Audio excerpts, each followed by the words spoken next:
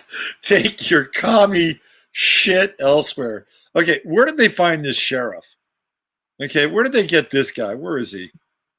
Where did they get this guy? Now let's go back. Hold on. Where did they get him? My God. Did they get him at like Golden Corral? Did they see it? Did they see him in the Golden Corral line and say, "Hey, buddy, you want to be sheriff? Look at this. Like, this guy's got a boiler on him." Jeez, and he's not even. Sounds like he's an Aussie. Maybe he's been trained in Australia. Go on up there. Show him how it's done. Well, there you go. An enlightening and inspiring bit of video, right? That's it. That's it. We are in the new American Revolution. Okay. So while I'm waiting for David, let me show you what I'm talking about. I'm going to go into this chart of the United States. Welcome, everybody. If you are new here, you are in the 11th house. I'm Robert Phoenix, and we are waiting for the Leo King, David Palmer. So here we go. I'm going to show you the U.S. chart,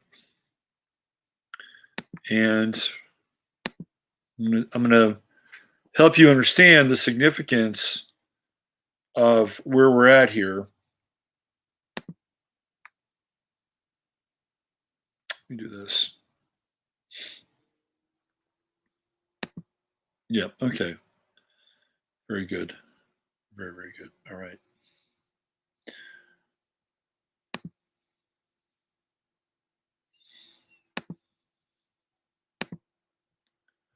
Okay, so this is the Sibley chart. I use the Sibley chart to work with the US chart. And of course, we're looking at July 4, 5:13 p.m. Sibley being a buddy of Ben Franklin. And the story behind this chart was that Franklin, they wanted to do this a few days earlier, but the moon was in Capricorn at that time, and this is going to be Placidus, tropical Placidus Capricorn, tropical Capricorn. And Franklin didn't want the moon in Capricorn. He thought, they were very much inspired by Sir Francis Bacon and this idea of the new Atlantis and this Aquarian outpost that they were crafting for their spiritual and intellectual inspiration, Francis Bacon. So waiting until the moon was in Aquarius at 27 degrees, this is when theoretically the Constitution was signed. Now, that said, there are some people who actually use a Gemini rising chart for the US. I've seen Scorpio rising as well, but that's usually a third option behind Sagittarius and Gemini. So in a lot of ways, it makes sense because if you think about that, this is the East, correct? So the East would be the power of the crown, and the crown being the law. Okay, so we have the law in the East, which would then become sort of the frontispiece or the face of the country. That would take the country itself would take this on, but the East is where the crown was. It's where King George was. Here we have Gemini in the Western part of the chart, and if you believe in the Western expansion timeline, maybe not quite as similar as the Tartarian timeline, that would make sense, right? With Mars here, go, Horace Greeley, go west, young man. So here's your Gemini in the movement in the Western part of the chart. So, I guess you could make a bit of a case for the flip with Gemini and then Sagittarius, but with Sag here, it's the law, right? That's how Sagittarius works, and it's foreign countries and distant places. So what we have here is a pretty, I'd say, reasonable marker for the U.S. chart. And here's what you want to pay attention to. This is Pluto. And at this time, we were in the midst of this revolutionary period, this revolutionary time when a small group of people, when I say small group of people, I'm not even talking about the founding fathers. I'm talking about the people that were outside of the founding fathers, the people who were living in the eastern and southern eastern part of the country. They were not all that displeased with England. They were kind of happy being a colony in some ways. But this other group would say, hey, listen, man, we have some financial interests here. We have some financial stakes here. We should probably carve this thing out so that we can have a bigger piece of the pie. And, of course, it also allows us to be a bit more free as a result of this. So not everybody was down with the revolution, just like today. Not everybody's down with the revolution. Again, you have a number of people who are looking towards the east. Theoretically, right? Theoretically, they're looking towards the east. They're looking towards the powers of Europe. And if you're on the east coast of the United States, the Far East is Asia. So we're dealing still with that kind of energy and that kind of sort of geocentric approximation, that the East is still in play. And there are a number of people in this country, whether it's Klaus Schwab or China or Sweden, like it's so much better over there. Like, they have the right idea. The Great Reset. Oh yeah, I'm all for it. Like John Kerry, that's what he said. He actually said that. He said the Great Reset is the antidote to populism. Think about that. So here we have this Eastern aspect and this Eastern configuration, and the law. The new law, which is one law for all. Well, except for, of course, formerly entitled people, now just simply politicians. So what we have now over here is we have Gemini, right? And these are really in play. And the nodes are really important here, because what it's showing us is that with the South Node in the first house, especially when it comes to the United States, that these foreign powers are kryptonite. They're kryptonite, because that's how the South Node works. What you want to do is you want to essentially locate and gravitate and navigate to the true node, wherever it is. In this case, it's Gemini. So it's about being, sort of clever. Like, just you go back and you look at that video in Buffalo, right? There was at least a dozen people there, and maybe 3 or 4 of the so-called lawmakers or the order followers or the law, the delivery boys and girls of the law, right? So when we think of Gemini as opposed to, say, Sagittarius, it's quite clear that in many cases the numbers are in Gemini. It really is kind of the masses. It's the seething, swarming, roiling masses. While Sagittarius tends to be more on the elite side. Sagittarius kind of morphs into the priest class.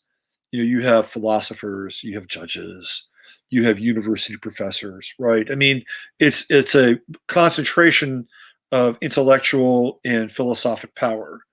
That's what Sagittarius represents. Meanwhile, Gemini is, it's the hive mind in a lot of ways. So what we saw here was, and especially now, check this out. We got Mars at 21. Mars at 21, Gemini, right there. And the current true node, let me blow this up a little bit here so you guys can see it, and so I can see it too, believe it or not. The current true node is right there, and it's at 20 degrees. So transiting true node is conjuncting the U.S. Mars. It is on, right? It is on. This is an activation point. This is a total activation point. And we have transiting Mars getting ready to come in sextile the U.S. Mars at 21 Gemini. So this is going to be quite interesting. Now, by next summer, actually, it's going to be next fall. The true node is going to be right around September, October, right here on the natal Uranus of the U.S. chart. That's good. I mean, to me, that's revolutionary. That is a very revolutionary energy. And the arc from here to here is, I think, really important, because what we see now is we'll see the South Node, and this will start to happen during the spring of next year with the South Node descending into the 12th house. It's disappearing, right? It is going behind the scenes. It's going undercover. It's hiding out. That could be, hey, look, we're headed into our dumbs. We're hitting the underground military bunkers, and because what's happening over here is definitely on the radical side. It is on the radical side. So, we are in a revolution. This is the same energy that started right here, because we have Pluto at 27 Capricorn. What was the United States, theoretically, United States, well, the United States then, the colonies, theoretically, what were they doing? They were in a form of rebellion. They were transforming their relationship with hierarchies and authority vis-a-vis Capricorn. That's what they were doing. And so here we go. It's coming around again. It's coming around again. Now, what I think is also interesting is that the English, they were famous for hiring soldiers. Now, I think they did have their own conscripted soldiers here in the States, but they were not averse to hiring Hessians, soldiers of fortune, as it were. And it seems like now that the latest soldiers of fortune, or soldiers for hire, have been the Black Brigade or Antifa or BLM. And these are the forces that have been conscripted really by the powers that be. They're not revolutionary in the true sense of the word. They're revolutionary in the sense that they look the part. They're revolutionary in the sense that they espouse an ideology that is based on revolution. But really, they've become the status quo. And not a lot of people understand that. The real revolutionary energy, the real revolutionary force is the counterforce. And it is the force that you just saw being practiced in Buffalo, New York. That is the real revolution. And they are revolting against the tyranny of their local city and state governments. So that's where it's at. And we are in the second American Revolution. It is right there. It is right there. Now, what's interesting is that we don't know necessarily where this is going to go. I mean, I can tell you, though, we'll have a different country. That is without saying. I don't think that the form of this country as we know it will exist by the time we get through this Pluto transit right here, the Pluto return. I think it's going to be different. And when Pluto goes into Aquarius, now remember, this happened also after the Revolutionary War. And in the 1780s, 1783, early 1780s, Pluto was in Aquarius. And it's a very interesting time for the United States as they've vanquished this, this monarchy. So even then, when Pluto was transiting through the signs, it would eventually hit that South Node not long after the revolution. Now, that didn't mean that they were completely done with the British. The British would come back a couple other times, particularly in the War of 1812, and they would have to continue to carve out their independence. But really, once Pluto gets past the South Node here, right around 8-9 degrees, it is a completely different country. It's a completely different psychological and spiritual terrain. And indeed, they wind up fulfilling Bacon's vision of the new Atlantis, or the new age, right? The new order of the ages with Pluto in Aquarius. And that's where really the major turning point for the country starts during that time. This, in a lot of ways, is the preamble. This is the flame and the heat and the crucible of transformation. This is where, in some ways, things get settled, and there's this shift, this major paradigm shift towards putting the ideals that they laid out on paper into practice. So we're going to get there again. We will get there again. And, and I've got a presentation on this, which I still need to put up. And the timing around that is roughly around 2029. And you may say, my God, can we take another 9 years of this? I mean, 2020 has been the year from fucking Hades. Well, listen, there's a lot to be undone if you're going to be playing on this domain, on this planet. There's a lot to be undone just from a truth standpoint. There's a lot of things that need to be untied, a lot of cords that need to be cut. Now, the difference between, of course, now and then is the whole technological game. I mean, maybe they had the Tartarian stuff back then, which I probably think they did. But this is a whole different iteration, a whole different chapter. So when we can untangle these knots, when we can cut these cords, and we have the ability to create something new, and I do believe 2029 is the launching point. That's my sense, right? Because we're headed into 2030, and whoever is really, how do I say it, running the show in 2029 will determine what 2030 will look like, or Agenda 2030 will look like. So the technology, I think, will be there. And maybe when David shows up here, we can talk a little bit about that. But this is an important time. Right here, the Pluto return. Saturn has been camped out here on the natal U.S. Pluto. And then Jupiter is here as well. Pluto is retrograde, which means to me that we would have to deal with this again, right? Like, we would have to deal with this Plutonian experience. Now, Pluto is direct. We could probably do it and get it over with and get it done with, from this country standpoint, but it's not. It's retrograde. So whatever happened then, all the way around would come back around, and retrograde, we'd have to deal with it one more time. And it certainly seems as if we are. All right, let me stop here, come back in and check in. Okay. Let's see, what else do we have here? Hey, Shannon, good to see you. Cashless society. Yeah, well, if you follow the cryptos, they are taking off like, speaking of 4th of July, skyrockets. And the big bump that everybody's been waiting for with XRP, that's happened. Of course, XRP is the backbone of the spine for potentially the new planetary currency, which will be run by, guess what? The World Bank. That's right. People from the World Bank created Ripple XRP. Made it to live. Right on. Good to see you, Gochi the Goots. Buffalo, New York, Chesapeake Bay were hate UK, War of 1812. Then during World War I, World War II, we had to save Britain. On Friday's show, Justin Foltz had a great line, and it's been kicking around in my head. It was, "We fought Hitler. We didn't fight fascism." I thought that was really an interesting quote, and he was totally right on with that. Crypto equals slavery. That's interesting. Yeah, I'm not sure how much. So I'm of two minds with cryptocurrencies. One is that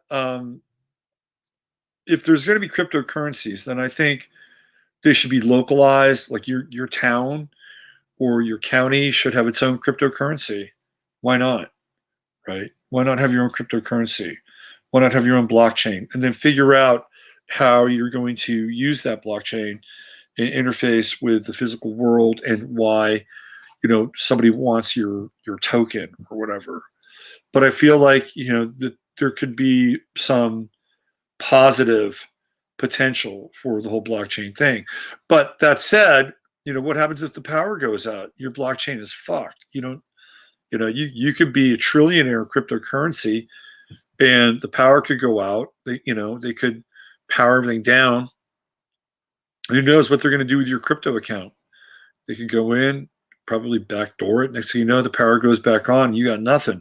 Or maybe the power never comes back on or doesn't come on for a while. And meanwhile, you're trying to figure out how you're going to interface with the physical world because we're still here in this physical world, at least for now, right? So to your point, I think that there's some truth to that. We live in, hold on. Will we live in the USA?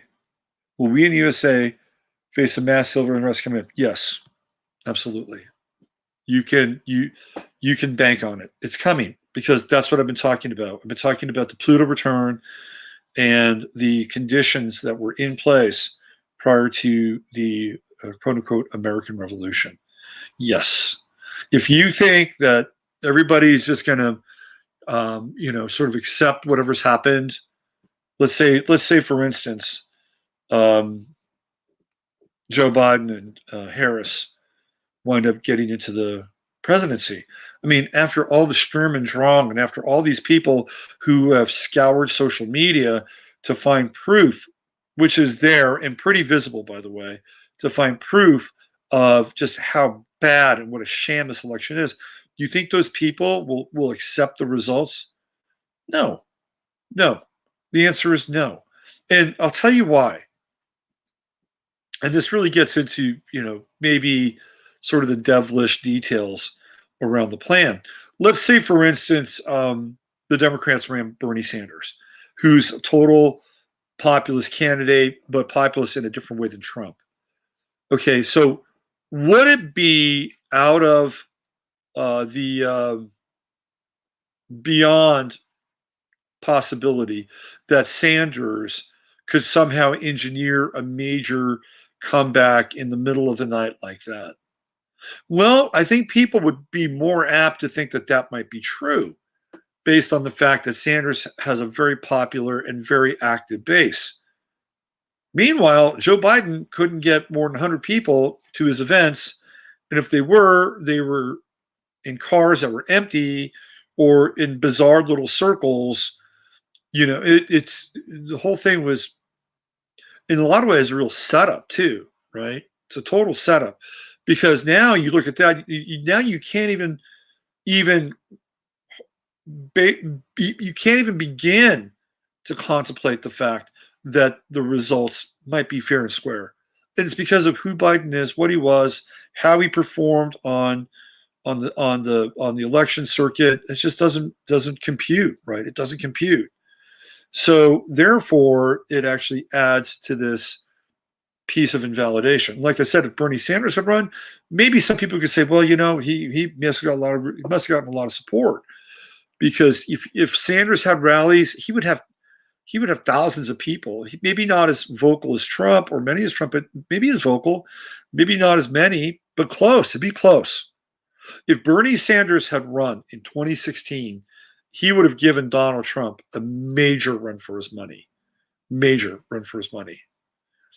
But because he didn't, and he didn't run this year, you look around and say, well, this is bullshit. We can't accept this. This guy's a clown. If he'd been representative and actually ran a semi-legit campaign, people might buy into it, but that's done. They can't do that. He's disqualified already.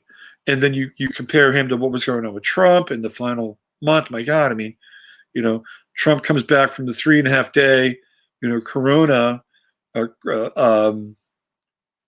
whatever that was. 3.5 days later, he's resurrected and he's barnstorming the country, filled with the sparkling invigoration of Regeneron.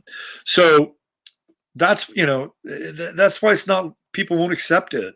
And if Trump and his team, minus Sidney Powell now, if they are able to collate all the evidence and then go to the Supreme Court or whatever, however this thing's going to go down, what do you think the left's going to do? Yeah, big middle finger. Fuck you. We're not going to. So this is not ever. The only way this thing comes back together is if we have a massive event of some sort. That could be a natural disaster, an earthquake, an alien invasion. By the way, if Tucker Carlson is talking alien invasion, there's a reason why he's talking alien invasion. Based on everything I found out about Tucker Carlson's father, Tucker is a deep state diaper baby. And I like Tucker, don't get me wrong, but now people are validating him because Trump has distanced himself from Sidney Powell. Oh, see, Tucker was right. Oh, we were too hard on Tucker. No, Tucker wasn't right. You know, what Tucker was doing was he was asking for evidence, right? He was asking for, you don't do that. You don't ask for evidence like that. Although, of course, Sidney Powell went on all these other shows and said everything that she had, and I guess that was okay. I don't want to get into Sidney Powell that much tonight. That's really not what I wanted to do here. But it's clear that that's part of what happens with Trump. Speaking of Trump, why don't we look at his chart and catch up with the Donald?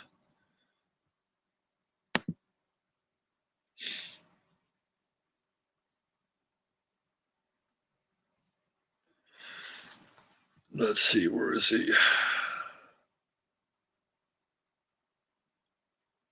I have the Bitcoin chart here too.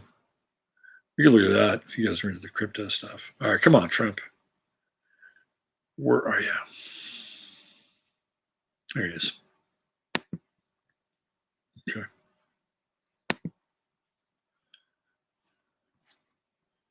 Okay, so this is what's happening with the Trump chart. So this next eclipse, which is going to be the lunar eclipse, is going to be right up here, hanging out up here around Uranus and around his moon. Well, that'll be interesting. But the real interesting one is going to be the solar eclipse on the 14th, which happens to be the day that this thing has to go to the Electoral College. And it's going to be happening right on his moon and right on his south node. And when I looked at that aspect, you know, I didn't realize that that was the day that they are going to have to bring this thing to the Electoral College. And I said, when I looked at that aspect, I said the 14th. The 14th is going to be the day where it is, we're going to know. We're going to know. One way or the other, we're going to know. So Trump will either, you know, have an absolute fighting shot moving forward with this thing, or it would be, you know, we're going to fold up the circus tent and we're going to leave. And so that's the major day here. That is the major day. My mother texted me. But I think we're going to get, when is the lunar eclipse? It's on the 30th, right? So that's 8 days from now. So we're going to get some insight by this time next week with surprising details and surprising events coming out of this part of Donald Trump's chart. Now, I have been talking quite a bit about the Saturn opposition, and Saturn now has really moved past Saturn's chart. Remember that Saturn opposition happens every 30 years, 14, 44, 74. Trump's just gone through it, which means he has to do something different. And in that third Saturn opposition, you know, those are very important. At 14, you're separating from your parents. At 44, you're at the peak of your earning ability. And in many cases, you separate away from the company that you worked for, you know, given the old paradigm of working for a company. And then at here, in this opposition, it's like time to theoretically do something different, time to retire. So he's moving into this new phase where he has to do something quite different than he's done in the past. Now, he theoretically, maybe he'll actually get a chance to become president. Wouldn't that be interesting? That'd be different from what he's done in the past, wouldn't it? I mean, he's basically been doing this thing with one arm and 1 foot tied behind his back. So, but he's going to have, if he does engage for another 4 years, he's going to have to engage in a much more Aquarian way. So if we go back in his election, which took place in 2016, and then he gets inaugurated in 2017. So he's got about a year of Saturn in Sagittarius. And there's going to be some oppositional energies during that time with his sun. And of course, we know that that's going to be this, hierarchical force, this hierarchical energy aligning against him. And that's exactly what happened. But then everything goes from there. Saturn goes into his 5th house, and then he has problems, right? He begins to have problems with ex-strippers. He begins to have issues. There are some issues with his kids' businesses, and life for Donald Trump really has not been all that fun with Saturn going through his 5th house. He's been having to deal with limitation, Capricornian limitation. And that will change. And a lot of this has been in opposition with Mercury and Saturn and Venus in his chart. So he's been going through a lot of oppositional energy. I mean, think about it. It makes sense, doesn't it? Oppositional energy. Now, here's what's going to happen with Trump. And this is a little concerning, is let's say he gets in.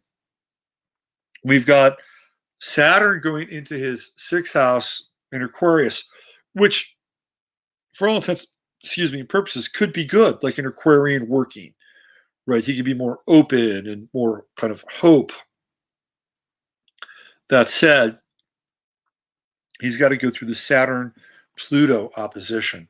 That is a big opposition. Number one, Saturn through the 6th house is health related. That's number one.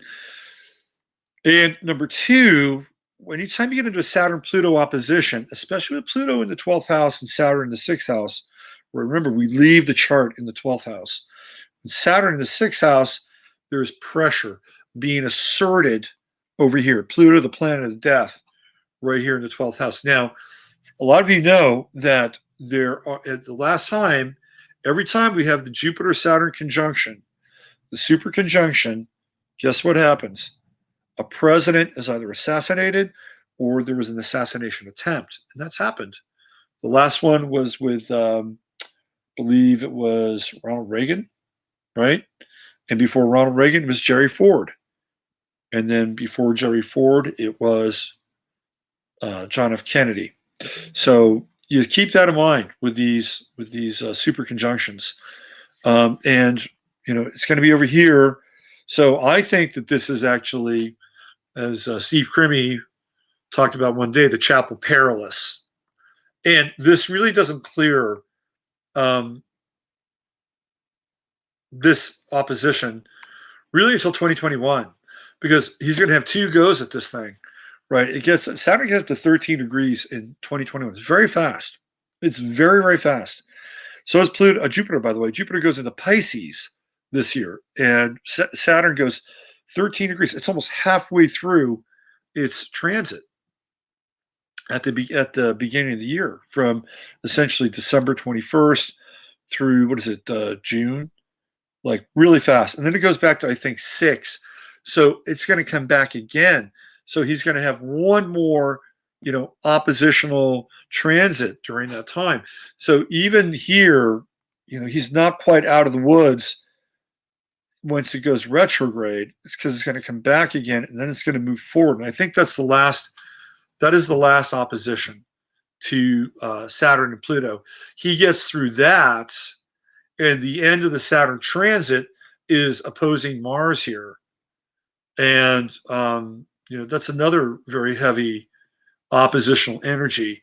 So it's interesting that he became president during a time where astrologically, in a lot of ways, he would face his greatest opposition right here. Really the time for Trump to have run for president, in my estimation, would have been the 2000 election. That, to me, that's when he should have run, because Saturn during that period was in Gemini. Trump's chart. Oh, it's not up. My bad. Oh, thank you. I just gotta. Here we go. I'll show you guys. My apologies. I just got a very important text. There's this chart right here. Okay, so let me go over this. Right here's the oppositional energies. So Trump was elected in 2016. Saturn's in Sagittarius, and it's really in the midst of being right around here, on his south node, on his moon, and then opposing his sun. Okay, and that's where the opposition starts. So it goes through his 5th house and begins this transit through the fifth, and the fifth is play and fun and gambling, and Donald Trump with Capricorn there hates to lose. He hates to lose. Losing is not fun. It's not fun. Building, winning, dominating, these things are fun with Capricorn here. But it's also been problematic because, again, the opposition to Mercury, the opposition to Saturn, the opposition to Venus. And in a lot of ways, I've never seen one president have an impact on the people positively or negatively more than any other president besides Trump. That's it. I mean, Obama, I think, had a really negative impact, but it didn't always manifest itself dramatically in, shall we say, social media in a lot of ways, right? But I'll show you what I mean. They wanted to make sure, they being the social media giants, wanted to make sure, along with the Democratic Party, that Donald Trump was not going to be elected again. So what did they do? Saturn, Mercury opposition, they began to shut down the outlets, the pundits, and the people that supported Trump. Or because that's what happened in 2016. It was like social media and, the alt-right and independent thinkers or, patriots or whatever, man, they took to social media like fucking crazy. The meme was really born during the Trump administration or the Trump, the primaries, and then really the first year. And it was during the primaries where social media was the thing that it was like before 2020 in this election, okay? Mainstream media ruled the roost with elections. If you go back to when Obama was elected in 2008, look, the internet was pretty good, but there was really, like, Facebook was nascent. I think you had MySpace, and MySpace was anything but political, really. I mean, MySpace was about, kind of art and creativity and music and, creating kind of a brand, right? That's how MySpace worked. Twitter really comes around in about 2010. So there really isn't much of a social media play at all in 2008. YouTube was still kind of awkward, and it was difficult. If you really wanted to upload videos, it took time, and not a lot of people were migrating to YouTube at that time. So it wasn't really a factor. 2012, it becomes a bit more of a factor during 2012, but still not enough to make a real. No, Facebook is there, Twitter's around, and it's still sort of kind of a free for all in some ways, right? They haven't put the locks in place, although they were probably there from the beginning to some extent. So the mainstream media was always able to dominate the narrative when it came to elections. And then 2016 rolls around, and these social media platforms have been really built out. They've been populated. And guess what? The right takes to it like, white on rice. All right. That's what happens. And it becomes an equalizing factor to the MSM. It was the first time that there was a countervailing force to the mainstream media where a different narrative could be brought up. And in fact, we have the whole WikiLeaks thing, Pizzagate. I mean, this thing is just bleeding out of 1,000 sores, right? And that's in part, that was one of the reasons why Trump got elected. One, not the main reason, one. So what did they want to make sure happened? They wanted to make sure that didn't happen again. So you have the Saturn opposition here. Well, we want to silence Trump. Well, they can't really silence Trump. That came a bit later when they just said, fuck you. We're going to just, put your tweets on ice, okay? What they wanted to do is they wanted to silence the voices of Trump. So, first came Alex Jones, and then, all these other people getting deplatformed, Saturn opposition, right? Saturn opposition. And then the Saturn opposition, which is, this power struggle. Really, if you look at it from a kind of a meta perspective versus the astrological perspective, it's these two opposing forces of Saturn. This is the deplorables. His 11th house is the deplorables. Saturn in Cancer, right? Venus in Cancer, 11th house, groups, organizations, media, Cancer being in some ways of the people, right? So when we have the Saturn opposition, it's like, okay, we're going to take on the Saturnian kind of base that is really a part of Trump. And I read something, I think it was today or yesterday, and I've always asserted this, that really it's not about Trump. Trump is really the figurehead. What it's about, it's about the people that are behind Trump or support Trump, or people that are patriots, or people that love America, or people that are nationalists or populists, people that don't want to be a part of the fucking New World Order, okay? This is the Saturn opposition. And this is what's been going on, right? This is, these two opposing forces. Saturn, Venus now, right? Which is kind of where we've been. Saturn's been hanging out at 27? So, and Venus represents, what in certain aspects of the chart, it would represent legalities, certain aspects. But Venus is ruled by Libra. Well, part of Venus is. The other is ruled by Taurus. So, Libra is the scales of justice, right? So now we have the Saturn-Venus opposition, scales, justice, contracts, and guess what else? Yes, things like validation and validating votes.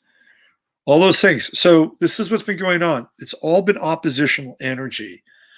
And that oppositional energy will continue until finally it breaks through when Saturn is in Trump's 7th house, where it moves into Pisces.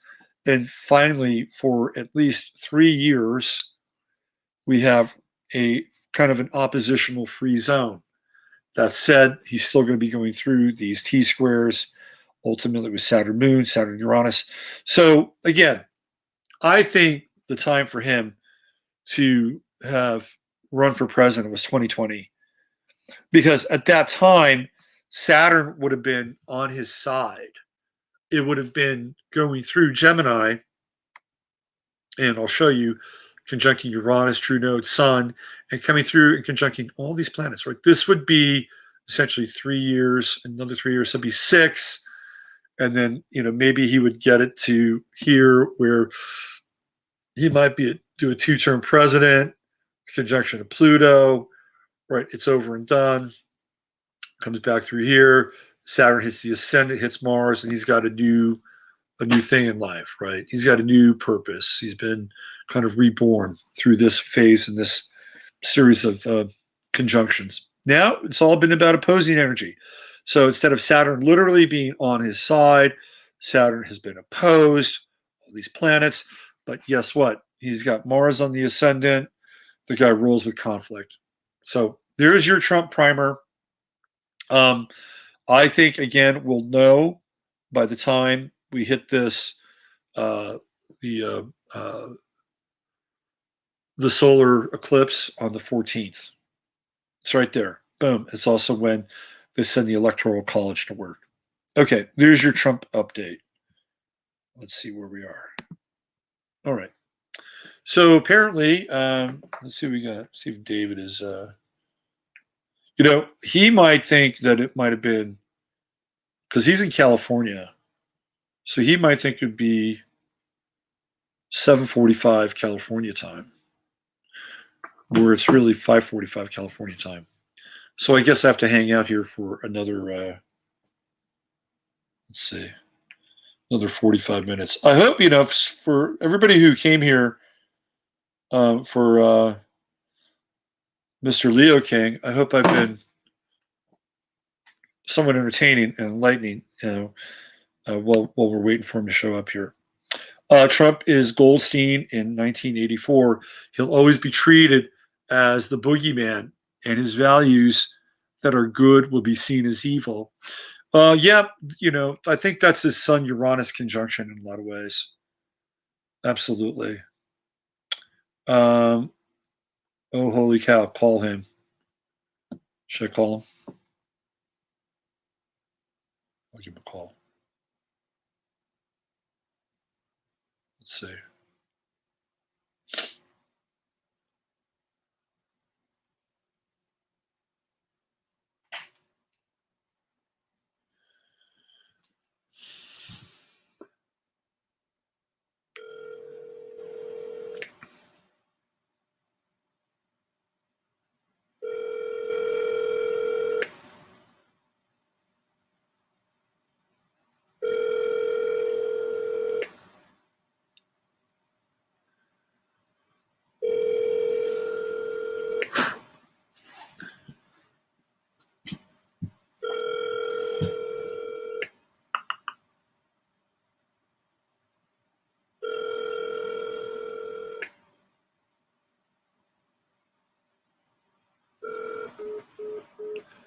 I love it.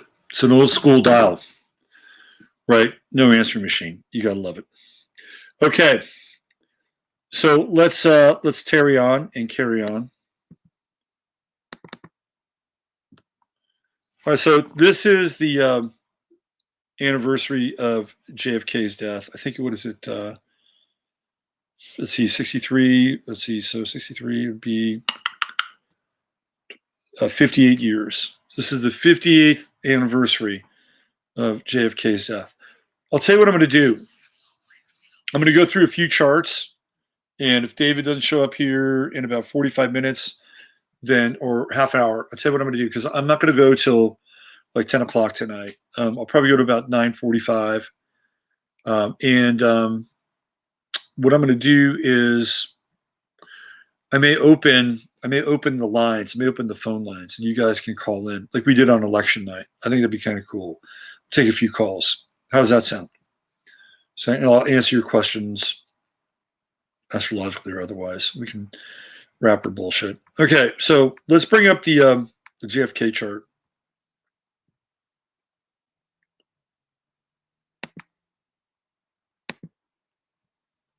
Okay. Here we go. All right. So this, oh, that's Trump. My bad. Sorry. That's not the one I want. Hold on. A little seamless there. Okay. So this is what the skies looked like on November 22nd, 1963, over Dallas, Texas, at 12:30 p.m. What we see here is Saturn on the ascendant at 17 degrees, and the moon on the ascendant also at 17 degrees. Okay. Now we go back in time, and the last time we had the super conjunction was the Saturn Jupiter conjunction. Now Jupiter had moved on and already gone through one sign, Pisces, and was in a new sign, which was Aries, by 9 degrees on this day. But we still had Saturn, and it's quite interesting in that I've talked about this before, is that every time we get to Saturn in Aquarius, let's just take Saturn, not in Jupiter, Saturn, but every time we get to Saturn in Aquarius, what happens is that we have an opening, right? There is an opening for something to take place. And the opening was JFK. It was Camelot. It was JFK. It was this idea that we were headed in a direction that was different than any other direction that had gone before. It was very, very different. And in fact, JFK was beginning to really turn some corners. When you listen to some of his speeches and what he was talking about, it's really kind of inspiring and mind-blowing. He's a very different candidate by year 2 than he in year 3 than he was when he actually went in to when he went in as president. And by the way, that election was probably thrown too. I think that that CMJ and Khan and the Mafia helped out quite a bit with a lot of those ballots. Anyway, that's a sidetrack or a side story. But there was momentum there. Even though he fucked up with the Bay of Pigs, he admitted it, right? He admitted he made a mistake. How often do the presidents admit they made a mistake? Like, he admitted it. He said he would have done things and could have done things differently. And he had a lot to learn. You know, he was dealing with somebody like Brezhnev. And Brezhnev was a badass. I mean, if you weren't around during that time, and I was barely around, but you look back on Brezhnev, and he was somebody who was formidable. You know, he was very smart. He was cagey. He'd risen to the top of the Politburo. He was a bear of a man. So he was physically imposing. And he had a kind of, you know, grade A Stalinist mind. Okay. So when JFK first met Brezhnev, he was not in his element, really. I mean, Brezhnev was a whole different league, but he got used to this. He got used to dealing with foreign affairs and dealing with these people. So he was just getting warmed up. He was just getting seasoned. You know, he was probably dosing on LSD with Mary Cord Meyer, who was Cord Meyer's wife, Cord Meyer being the head of the CIA during that time. Mary Cord Meyer, Mary Meyer, Cord being her married name, you know, was supposedly a part of these small group of women in D.C. who were getting LSD from, guess who? Timothy Leary. And Timothy Leary, who was running experiments at that time, and they were turning on JFK and senators, and they were having these wonderful experiences and having great sex and, you know, philosophical discussions and seeing God. And, you know, apparently JFK was getting ready to move in a very different direction, and which included getting out of the Vietnam War and also completely redoing the U.S. currency. That would happen with Bretton Woods and Nixon when he made the dollar the world's reserve currency. Anyway, that was not going to happen, right? But that energy was there, that impetus was there, that, hey, listen, you know, we can right this ship. He declared war to the CIA. And then what happens, right? Boom, right there. Boom. It's done. He's out. He's eliminated. He's gone. And what happens with Saturn is that we have these moments, and then it's like this door shuts, right? It's like we're getting ready to form something new. And Saturn takes time, right? That's what Saturn is associated with, time. So this idea of a new golden age or a new era or a new dawn, or even sort of an evolutionary path where so-called society gets better, it takes time. You know, things could flip overnight. If somebody decided, hey, we're going to throw free energy out there, all of a sudden within a year, we'd be living in a very different world. But that's not going to happen anytime soon. So Saturn is this thing. It's an augur, right? It's supposed to take time. And in 1962, when that Jupiter-Saturn conjunction was in place, that was this potential opening. Now here's where it gets shut down, right here. Shut down and shut down, right on his ascendant. And just like how we saw with Trump's chart and the Saturn opposition coming in and opposing all those planets, when somebody's president of the United States, it just doesn't oppose their planets, or just it's not in opposition to them, or it doesn't just happen to them. It happens to the fucking country, okay?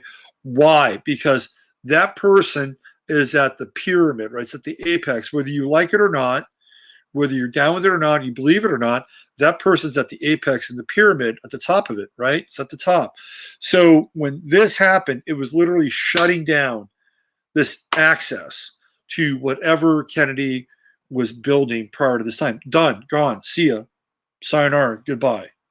Now, what's interesting is that the Saturn-Moon conjunction also shows up on 9/11/2001.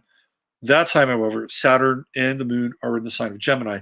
Not as close as that with the conjunction, but they're there. So we have these two interesting events, right? We have the Kennedy assassination, Saturn, Moon in the same sign, and 9/11/2001, Saturn, Moon in the same sign. And I've shown this before, that when you start with the Kennedy assassination, it goes all the way through to 9/11/2001, and the similarities and the astrological connections, ciphers, and symbols are all there. You know, starting with Gemini, Kennedy being the Gemini.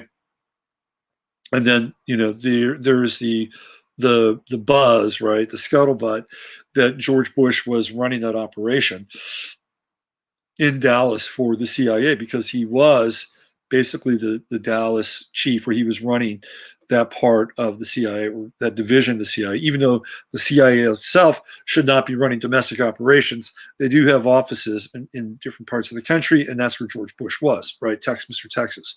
George Bush is a Gemini. So now we have the two Geminis that are involved in this thing. And of course, Kennedy being a Gemini himself. And then what happens is that we're starting to, eventually kind of, maybe merge and go back to this Kennedy timeline, because we haven't had anything really dramatic or traumatic since perhaps maybe the Vietnam War, but that's in the distance. Technology is coming on, right? It's all good.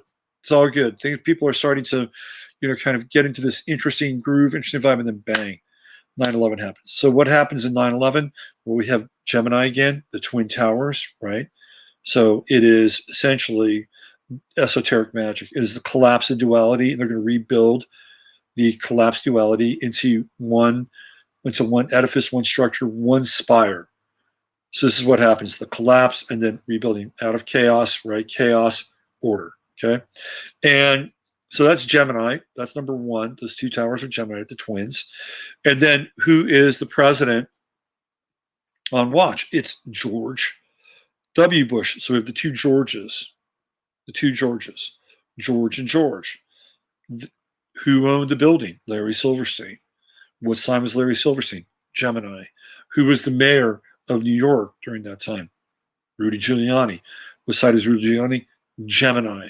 So this Gemini stuff runs all the way through all this. And then Trump is involved, right? Because he's friends. Trump was friends with Larry Silverstein. Oh, Larry, he's a great guy. He said, oh, he's a great guy.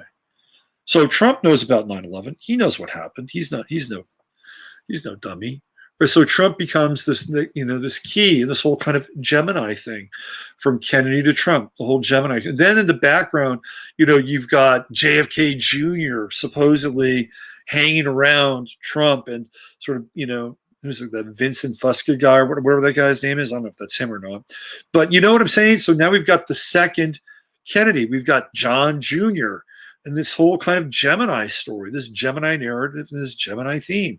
It's all part of it. And there's even a weird picture with Rudy Giuliani dressed up like Marilyn Monroe, and Trump's feeling Giuliani up. And, we got Marilyn Monroe, who happens to be a Gemini, who was the lover of both Kennedy brothers, the brothers. So this Gemini thing runs like a river, right from 9/11 through from Dallas to 9/11, all the way up through this current administration. And even now, where we have what? Two presidents. We have two presidents now, for all intents and purposes. So this Gemini thing it's a big theme, and it all starts here. Now, we don't have any real Gemini in action in this chart. We can see that the fourth house is open, but what we do have is we have a Venus-Mars conjunction, and they are super tight, right? 21 and 20. So they're together. The only thing that can make them more together is if they were exact. And it's about as close as you're going to get with the Venus-Mars conjunction. So that's another kind of twin theme that's going on here. The sun is at anaretic Scorpio, 29 Scorpio. Wow. What a heavy day for an event. By the way, it's all part of a ritual. This was the Kill the King ritual. This is exactly what it was. The Kill the King ritual. And you can actually, I forget the guy's name. He did some really interesting research around this. Sigurd will know. Just ask Sigurd. He'll throw it in there. But this is the Kill the King ritual.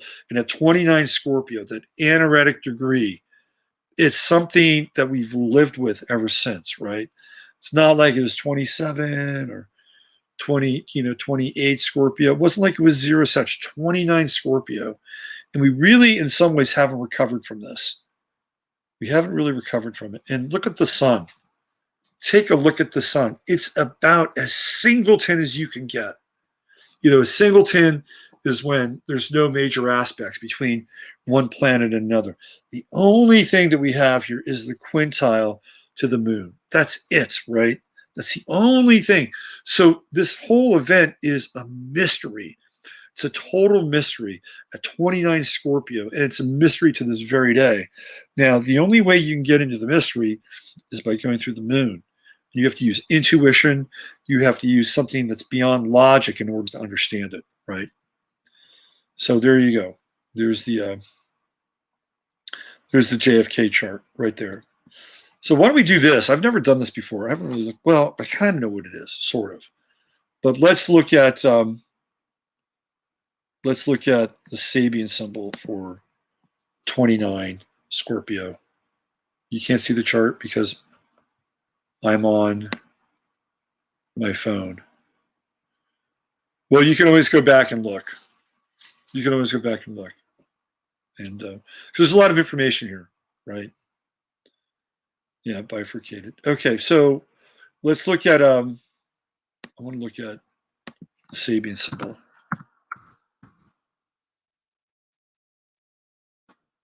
Let's see.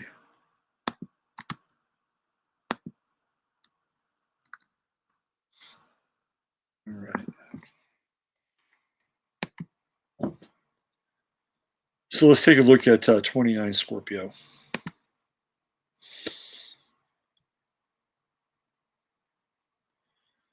This is interesting right here. This is interesting.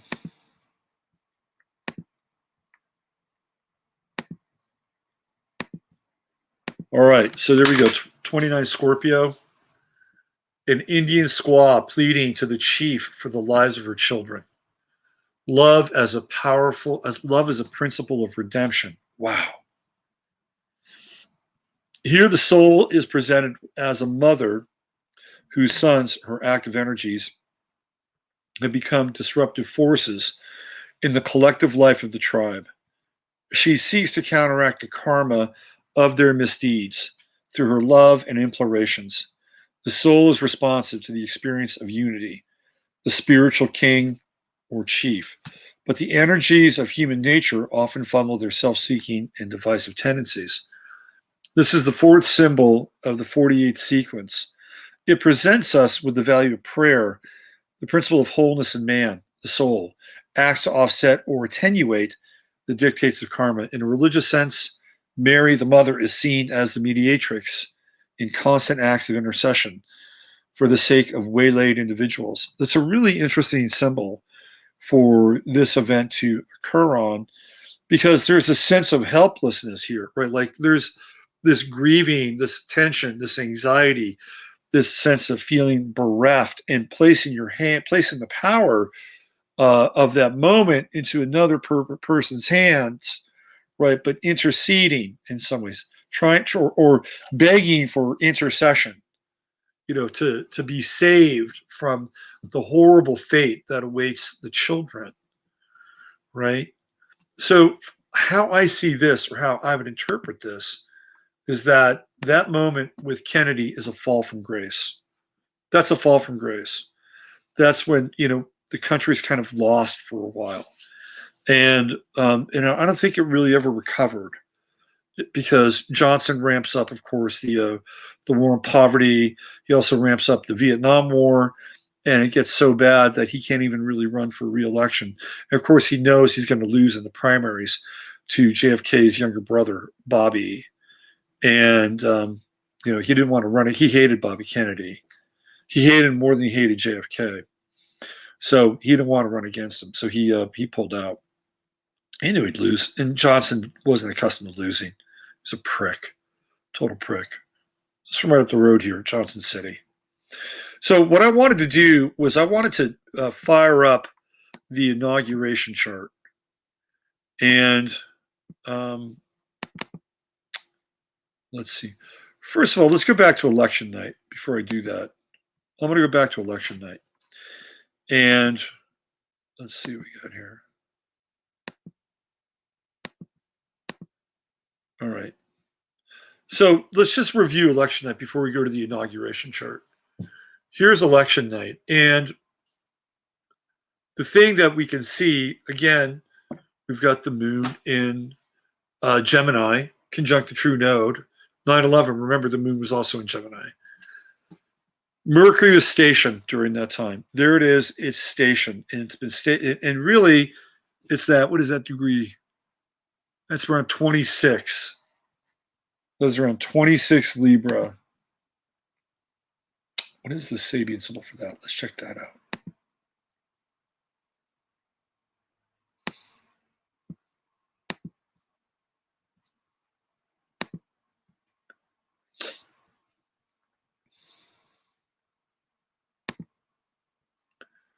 All right, so 26 Libra.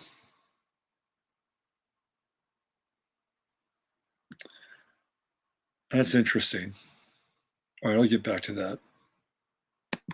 But what's happened here is that because of the Mercury station, nothing's really been resolved. I mean, there was this ramp up, looked like Trump was kicking ass, and then lights out. Lights out, pallets of ballots. You know, it gets very interesting. And it hasn't been resolved. It has not been resolved. And now we're going to have, what is it, Mercury's in Scorpio. I mean, this thing may not get completely resolved until Mercury hits the true node in Sagittarius. And so we have the opposition here. And that won't be around the eclipse. We'll check out the eclipse. But I think it won't be far behind. Let's see where Mercury's going to be. All right. Let's see. So we're really looking at, what is that, 20 Sag. Let's find out what that's going to be. Mercury's at 20 Sag. So again, check it out. So Mercury will be on the south node on the 14th and the 15th. So not only will we have the eclipse here, but we'll also have Mercury hitting that south node and opposing the moon and opposing that true node. I think that's when this thing gets resolved. I mean, obviously, because it's, you know, the night or the day that the Electoral College is supposed to get here. Now, how will it get resolved? That's a whole other issue. That's going to be a whole other issue. I don't know. But it feels like that really is the event horizon. And what was stationed here gets sorted out here in this opposition. And that's really kind of where things were at on election night, right? Right there with that Mercury station, and we're still hanging out. We are the unofficial hanging chads, not the ballots themselves. We are now the hanging chads of that election. All right. Let me check in with you guys, see where we're at here. And we're back up to 518. It's like, yay, I'm holding the fort down pretty well. All right. Strange. My neighbor has the same birthday as JFK. Interesting. Wish I could super chat Robert now. I have followed. Oh. I also manage a public figure YouTube creator and understand what goes on behind the scenes. Well, I've been banned from super chatting. I got deplatformed a long time ago, as far as demonetized, not deplatformed. So I got demonetized a long time ago. Yep. I wish I could super chat, but I'll have a link if you want to. I do have a PayPal link if you guys want to jump in on that and support me there. Okay. There's some other stuff I wanted to show you, and all right, that's election night. And where are we? Okay, so this is that was the JFK death with. Yeah, let me show you this again, since we're on the subject of JFK still, sort of. This is, I wanted to do some transits with the JFK chart, and this is really interesting because, you know, this is going to be inauguration night right here. Okay, this is it's actually inauguration day. It's high noon on the 20th of January, And look at all the Aquarian energy that is right here in the 12th house. That is, it's almost like it's almost like it's being staged in some ways. You know, like the 12th house is this staging area. And you know, like when you have a parade, you ever been in a parade before? You know, they have the staging area and then all the floats come out of that staging area. This is what's happening. This is what's happening. So we have Mercury, Jupiter, Saturn, Sun. Of course, the Sun and Mercury will come through and pull through this chart, this event, fairly quickly. Particularly Mercury, Sun not far behind. Jupiter will be there fairly quickly. Saturn will conjunct the Moon, right? It'll conjunct the Moon. Of course, this would be the second Saturn return of that time, and it's not quite there yet, but it will be there in 2022, right? 2022, it's going to be the Saturn return for the JFK assassination. And we've already gone through this one time before, and that was when George Bush went off and decided to take out Saddam Hussein and have his 1,000 points of light bullshit, right? Coalition of the willing. So that could have been a time where this thing could have been resolved. But it wasn't. Instead, what do? They hijack the opening and they create that's where we first really hear the marketing for the New World Order. I'll never forget, one time I was in Mexico. I've only been to Mexico a couple times, but I was there for a couple weeks one time. And I was there during the election of Bill Clinton. And I was in a bar. Actually, it wasn't even a bar. It was a pizza joint in Merida. And I sat there with this old Mexican dude who would travel to Chicago during the warmer months. And when it got cold, he would move back down to Mexico. And he had a pen business. He sold pens. I don't think he sold them on the street. I think he sold pens to like promotional pens with little messages and shit on them.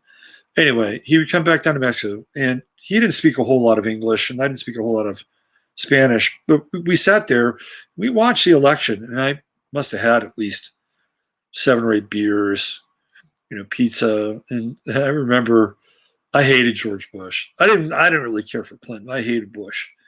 And I looked at him and I said, "Hey, fuck George Bush." And he said, "Fuck George Bush." So eventually I get on a plane like a few nights later, and I landed in LA, and that was an interesting flight. I was on that flight with who was it? I think it was either Ronnie Lott or Jim Plunkett, one of the Raiders. And the other guy that was on that flight was this guy, Bob Novak. And Bob Novak was part of this Sunday morning, talking head show called the Capitol Hill Gang. And I remember Novak on the plane, and I get off the plane. I'm waiting for my girlfriend to pick me up, and he's out on the curb at SF International. And I walk up to him and I said, "So what about that New World Order now?" And he said, "It's over. The New World Order is over." It's like, yeah, right. It just took a left turn, Bob. Anyway, this is the staging area. I think we're going to get some resolution here, right? We're going to get back on track. There's something brewing. There's something brewing in the soul of this chart. And this thing is going to get resolved. Now, that doesn't mean that it's all going to come out. We're going to know exactly, who killed Kennedy and the why and the where. We know the where, but the how and the why and all that. I'm not sure that's ever going to happen. But this thing is going to get resolved. It will get resolved. And I wonder, okay, he's loading up. What does that mean? Hold on a second. Oh, I was sleeping to wake up. Oh, okay.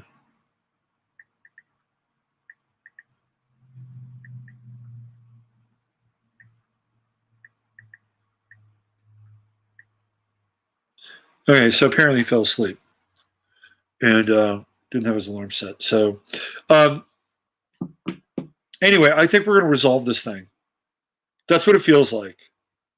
It feels like it's going to. I mean, if I'd like everything to be tied up in a nice, neat bow. I'm not sure Washington works that way. I'm not sure the world works that way.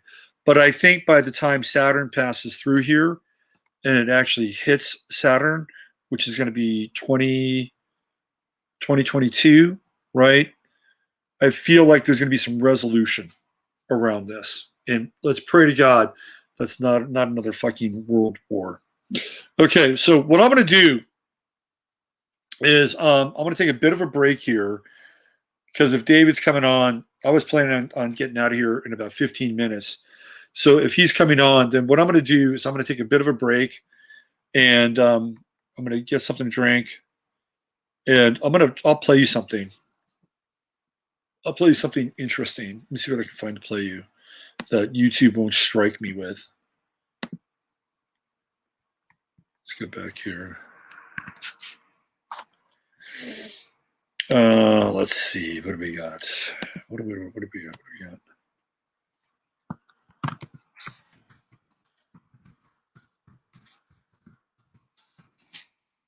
Okay.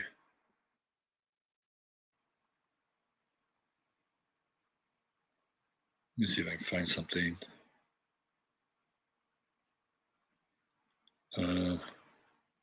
Let's do this.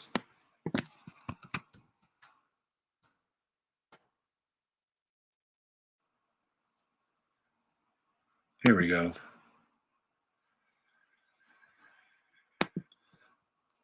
Let's hear a little Kathum, the great Egyptian singer. Here we go. You guys can get a little bit of this, and I'm gonna get something to drink, and hopefully by the time I get back here, Mr. Palmer will be with us. All right. I doubt if I'm going to get a strike for this, but we'll see. Here we go.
علمونا ندم على الماضي وجراحه اللي شفته قبل ما تشوفك عينيا عمري ضايع يحسبوه ازاي عليا اللي شفته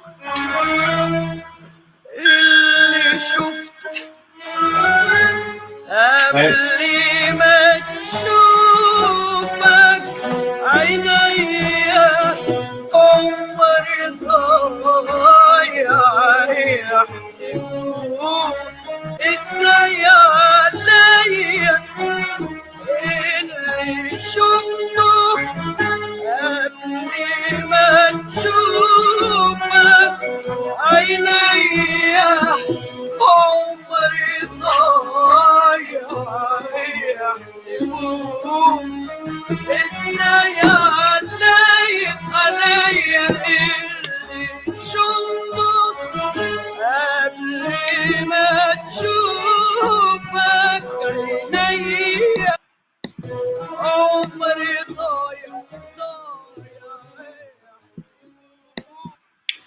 All right, so I just got a phone call, and let's see if we have a new guest here. Ah, there he is. Let's see. Made it. What's happening, man? I was Pisces mooned in my 12th house. I'm born in the sun in the 12th. I woke up to one of my employees waking me up, 3 alarms going off for 2 hours. Like, what's going on? Oh, I feel so bad. I feel so guilty. My 12th house is like, ugh. Yeah, I was going to ask you, man. You were having a 12th house moment, weren't you? I was in complete. I was off. I checked out. It was actually really nice, but I feel horrible about right now. No, it's all good, man. So now you're in the 11th house. Welcome to the 11th house. I know. So basically, I just did a whole show, which is kind of cool in some ways. And I can kind of shift gears, and we can do something else actually, which we can certainly talk astrology and like what's going on. But I think it might be cool to just kind of hang out and talk and kind of get, you and I got to know each other a little bit last night for the first time. Yeah. When we were on the phone. So maybe we could just hang out and talk, and let's talk about you for a little bit. And I have a confessional moment here. So when I first came across you, I'm like, okay, who is this guy? Who's this fucking Leo King guy? Okay. It was like kind of a male astrologer moment. Okay. He's got the jet ski. Like, who is this guy? I was like, okay, I got to put him, over here for a minute, because I'm not sure what's going on with him. And I have to say, for a while, there was kind of this Hollywood bias in my head, or West Coast bias.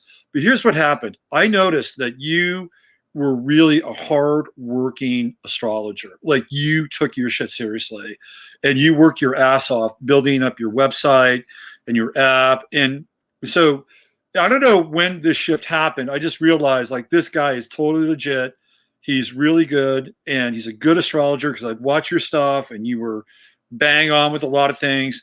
And what really brought me into your camp was your work ethic and, your kind of nose to the grindstone. So for me, that was a big deal. And it's like, okay, this guy's the real deal. And when that happened, ironically, things started to shift, and then all of a sudden, here you are, you're, on my show. So thank you for doing what you do, and thank you for being here, David. Thank you. That's such nice words to say to me. I truly appreciate it. And I have to say the same back to you, although I didn't have a moment with you. It was an instant. This is the man. This guy's the man. I just love what you're doing, because you're so much more than an astrologer. I mean, your history. You like to look around. You have an open mind, and you're willing to jump the fence. And I think that's the most important thing.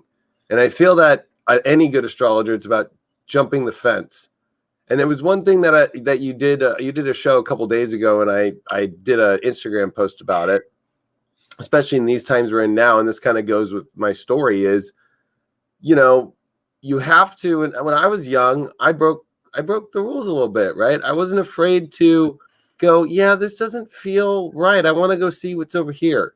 Yeah. And I feel that what we're in right now is there's a lot of people like afraid of that fence. But if you've jumped fences before, this is like another, okay, I'm jumping another fence, right? It's just like We've seen this in our time and time again, right? Yeah. So that's really, I think, what makes, astrology great. I mean, I always like to say, we're one of the most stigmaed professions of all time. I mean, it's like, it doesn't matter if it's religious institutions to science, right? It's like, where do we fit in? We really don't have many places. So that was the hard part, I think, for any astrologers, to just jump that huge fence and just own it and just do it, and then not care what anybody thinks. And that's really kind of my story. Was I was jumping a lot of fences. Yeah. So I think that's an interesting place to start, because I didn't start off wanting to be an astrologer. I went through a lot of different iterations and a lot of different places on my path. And then it just so happened that in 2008, 2009, it all sort of came together. But it was not like, oh, I'm going to study astrology and I'm going to get a YouTube channel. I'm going to do all these things. It sort of happened in that way. So I'm really interested in, your past and some of the things. I know that you were a DJ, like you were doing sort of a club thing there for a while too, right? Weren't you involved in that? Oh yeah. When I got kicked out of the military when I was 19 for jumping the fence in the military. I went AWOL, but I got into the rave scene at 19 and started in promoting and working for a record rep, and then I started DJing and been DJing since 2008 at the club scene and the rave scene level, and I never stopped. I just and it's not for job. I used to do it for money and all that stuff, but it's just an expression outlet for me. But it was the music scene that actually shifted me with astrology. I knew the sun sign stuff in high school, and I used it to pick up on chicks. That's how I got into it. Yeah. And then when I got kicked out of the military at 19, that's when I started applying like natal charts and going, oh, that's why I got kicked out. And actually looking at the progressions, looking at the transits of the time, and actually going, because I had a guilt conscience. I have a guilty conscience on a lot of things in my life because I've jumped a lot of fences, or I'm a Leo, of course. So we don't even realize it, right? We're just doing what we want and then, that can mess things up sometimes, big time. Right. And so that's my reflective point is astrology. So that's how it started. Girls, then my guilty conscience, and I want to understand why I did these things.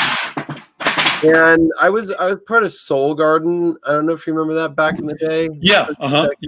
Yeah. So he became my best friend, still is one of my best friends, and him and I would rap astrology for like 4 hours a day at night on the phone, just every day. And it was like I knew astrology, but he was actually like pushing it out there, and he was one of the first YouTube astrologers of all time, and that's the truth. He really was. Yeah. And working for him and like watching him embody that confidence to do it, and then working with him, and then finding that confidence in myself to do it was that change point for me. And so I actually wasn't doing astrology on TV. I was doing it on Soul Garden.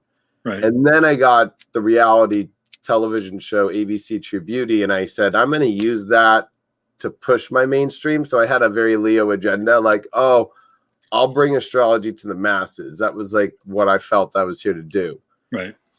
And I got my little 15 minutes, which was the most empty 15 minutes ever, right? Because you realize Hollywood's a joke, and you realize that nobody cares, and you realize that every producer is going to change what you say about the astrology or curtail it to the most basic stuff. Right. But I was like, you know what? I'm going to just keep that going on the side to see if ever one day that happens. And I'm just going to go on YouTube every day and do a daily video horoscope. Since April 10th, 2012, I've done a daily video horoscope, and now done over 15,000 videos in 8.5 years. And hard working. That's what I'm talking about, man. Right there. Yeah, for sure. So do you think the practice of astrology and the work of astrology helps you stay clear, not sane, but clear and kind of on your path? Like this is the work for you? 100%. I would say that it's, I think it's a word that maybe is hard to describe, but I like awareness. It's keeping me aware of what's going on. It's keeping me aware of myself. It's keeping me aware of the world mainly, though. I think that what we saw over the last 10 years, especially since we are in a Jupiter-Saturn year coming together and closing a 20-year cycle, it's interesting looking at 2010 to now and the opposition point from Jupiter to the opposition of Saturn, that we're closing that now. And this last 10 years, I don't know how I would have got through this life without astrology, with all the Pluto-Uranus square energy that was from 2012 to 2015. That was insane, with eclipses, with Saturn and Scorpio in the North Node. Like, we went through a lot of things. And I try to remind some people in my close circle about this. It wasn't like 2020. I know it's crazy. It's the craziest of all time. But there was a lot of crazy this last 10 years. There's a lot of crazy, man. Saturn and Scorpio did a number on me. Same here. And in my 12th house, it was a huge test for me. And I had to see a lot of my behavior for the last 30 years. And some of that behavior was not really commendable, right? And all came up during that period. But it has to, because it was time for that to happen, and that was squaring like your sun, right, and your ascendant during that time too. Yeah, and opposing my moon in Taurus, and it was my Saturn return in Scorpio. yeah, that's a So, big one. Yeah, and I have Mars and Saturn conjunct, so I was like in Scorpio. So it was tough, but I look at it as a world stage too. Is it was like there was a lot of secret stuff going on that was you could feel, but you couldn't. Like I remember tapping into the astrology, and being like, "There's some stuff going on right now, and we're not able to see it." And I think we're there again too, by the way, but at a whole different level. Yeah, this one you can actually see it better. But I think there's other things going on, and I want to talk to you. I saved one chart that I didn't do, and I want to bring it up, but we'll get into that. Cool. So yeah, but 2012 was very intense, and in the years after that, I mean, there was a lot going on during that time. And you go even 2011 when Fukushima hit, right? That's when Uranus changes signs, Neptune changes signs. Like it's Chiron was finishing and doing the same thing too. Yeah, that's a big deal. By the way, we got another Leo King in the house right here. Woo! That's Jasper, the astrological cat. Jasper? Yeah. He had to get in. He's like, he's like, oh, there's a Leo King coming on here? I got to get in on this. So one of the things that I love about you, as I've come to kind of know you tangentially, is the fact that you let it all hang out there. And I think a lot of people really dig that about you. The fact that, if you show up and you're a mess, or, you're really happy or ecstatic, whatever it is, like you don't have a lot of filters. And I think that that's really commendable and good. How do you feel about that? And is that part of your kind of cathartic process as well? I mean, I feel that as being born on the sunrise, right, and having the sun in the 12th with the rising in the same sign, I call it the unfiltered cigarette. I mean, it's like I don't know how else to be. I would feel uncomfortable not being it. I even wore this shirt tonight for the danger, no filter. So, because I really don't know how else to be. I realize if I try to have a filter on, that I'm in my most unauthentic self. And I just feel that also is where we're at in the world. I just felt like that was my truth. And if I could offer that, and see if people like it or not. I mean, it triggers a lot of people. So there's definitely, it's not like everybody's like, oh yeah, I love the way his unfilteredness is. Like I get a lot of flack. But I feel like it's an important time to be unfiltered. And so for me, it's a natural thing. So I don't know if it's really a part of my energy, like if it's part of some sort of plan. It's just more of like, the more I was my real authentic self, everything went in alignment. And I feel like a 12th house sun has a hard life. You either commit all the way to some spiritual path and that unfiltered truth, or you're just in roadblocks your whole life. And that was what I had to go through.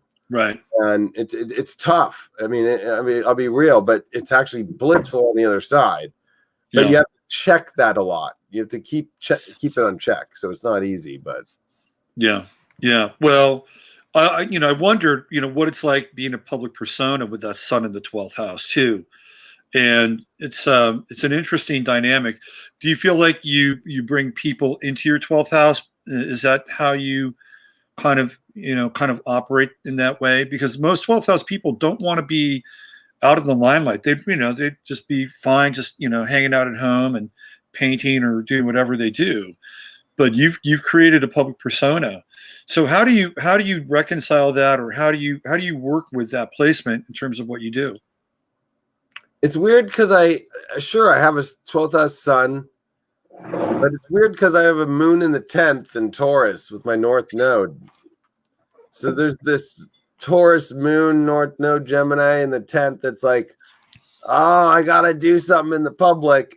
And then I am a Leo, and I am a Leo rising. So it's like, it's a little odd for a 12th house there, because it's like, I definitely want to do the show. I definitely want to be on the show. Right.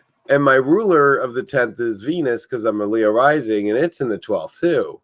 So it's one of those things where it's like, if I can do magic or creating media or creating, if it's media based, I'm okay. And or if I'm talking, I'm very like third house based. I got a lot of third house and a lot of Gemini North Node and just like mercurial stuff on the rising. Exactly. Right. I'm very hermetic. So I would go insane if I wasn't talking, or if I wasn't doing something or showing something. So, I mean, the personal life though is more by issue this life, believe it or not. Right? I could believe that. Yeah, definitely. So how do you reconcile that? I mean, you've got a pretty big following, and quite popular, and you let it all hang out, and then what's left over? How do you work with that personal piece? I mean, that's my issue, right? It's like I think that doing work and doing astrology or being a persona is what keeps me straight in alignment in my life. But personal life wise, it makes it hard to bring people in because one, my schedule and my time is usually weird. Two, like I work a lot, and so I don't really know how to like just sit down and rest. Everything has or vacation. A vacation's like, oh, I'm going to go to research this. Right. Or I'm going to go because I'm doing something that I like to do and have fun, like a jet ski race or whatever. Yeah. So, but just like I had a divorce, so that was public. That was hard. It's like my life is always like trying to figure out how to do a personal life to where I guess it's like, I don't think there is a normal personal life for me. And the more I keep trying to do one, the more it screws up my life. Yeah. Yeah. I understand it. I get it. And I have similar issues, maybe not the same as you, but, I've got Mercury, Moon, and Venus. They're all in the 11th house. My sun is in the 10th. My true node's in the 10th. I've never really felt like my life is my own. And whether it was, the work or something else. And the personal life has always taken a back seat, which has never been easy for relationships and even raising a family. Like I was, I've enjoyed being a father, but I didn't really fit into that kind of family mold. And so when I actually wound up being a full-time astrologer, that's when, sort of the planets separated at that time. So, and I think it's a type of work, especially now, the time we're in, that it's really like a full-time dharma in some ways. And it's like I'll sleep later or I'll take time off later because there's just way too much happening. We have the tools at our disposal, and this is what we're here for. So I don't really know what it's like to rest either, because but you've got other stuff, right? You manage people too, right? And like you've got Now, how's that gone for you? Like, are you into it? Or do you enjoy it? I do, but what I had to learn was I had to start giving people like actual manager roles that were managing other people. And that's been the big, took a long time to figure that one out. I'm not a controlling manager. I'm actually the opposite of that. I'm a very agreeable person, as Jordan Peterson would put it. I'm not a disagreeable person, so it's hard to draw boundaries in my life, and those are my lessons in my Saturn, Scorpio, and so forth. So it's like learning to draw boundaries and like learning to say, hey, like you're in charge, and just go. Because I'm one of those people who is like, go, let's do it. I got it. I just do things I like to do, and I love it, and I'm a creative, and I just da-da-da-da-da. But when you have employees, to get them to kind of see a vision and then go after it without having my approval 6 times, right? Yeah. That's been those lessons of like, just like, go, just I don't care. Use the card, whatever. It'll work. Right, like, right.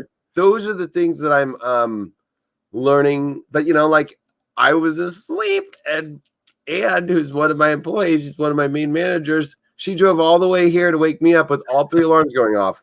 Like, but that's how, but it's like, I thank God I have that, because I'm like you, I think this is the most important time. I think that this is the time to get all the tools are at our disposal, like you said, and we have the ability to get these messages out. It's like, I'm like a 10th houser like you. I'm like, I don't care. I'll sleep when I'm dead. Like, I'm just that energy.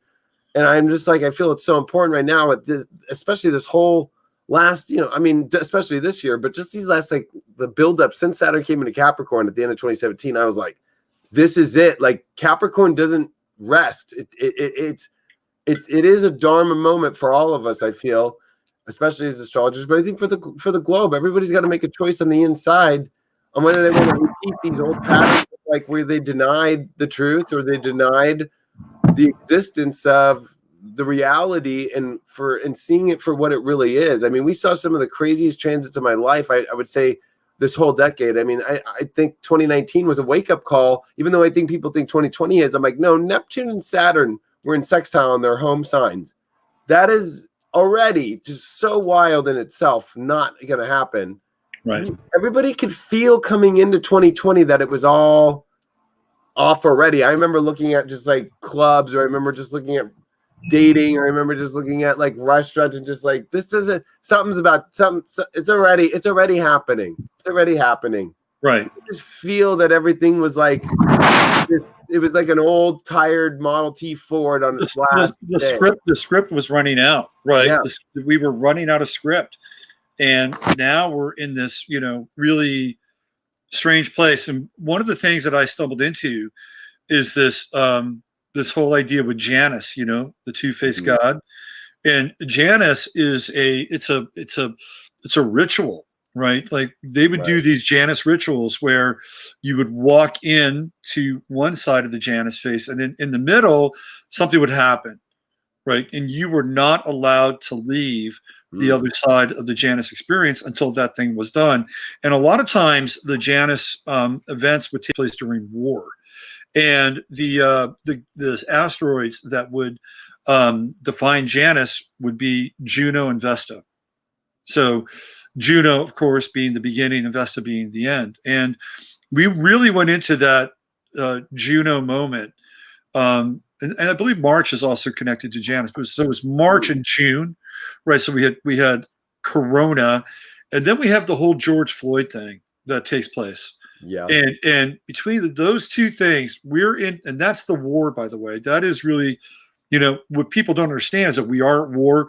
We're not at war in Syria, perhaps. We're not at war in Pakistan. And we're, winding down a war in Iraq or in Afghanistan. It's here. Like it is here. It's happening. It's now. And so this is when the Janus rituals would take place, usually during a time of war. And so we're in this now. I mean, everybody's wearing their mask, right? They're wearing this mask and everybody's face is covered up. So when that is over, they'll say, okay, well, you can theoretically remove your mask. And when the mask is removed, what they want is they want humanity to be quite different through this kind of Janus experience. And this is really, I think, the most important thing that people need to wrap their heads around is that we are in a massive global ritual. It's a massive global experiment.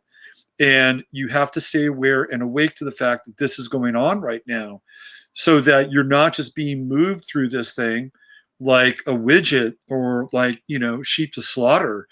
And it's a very important time. It's a defining time for our individuals, for our collective, our society, and for the planet. And you're right. I mean, it was like coming to an end in 2019, but now we're in the middle. Now we're in this kind of sort of interregnum period, and we'll get out of it. But who we're going to be on the other side of this thing, that's going to be quite interesting. So what are your thoughts? What do you think about kind of where we are right now? And astrology aside, we'll get into some astrology, but astrology aside, what's your intuitive take on the pulse of things?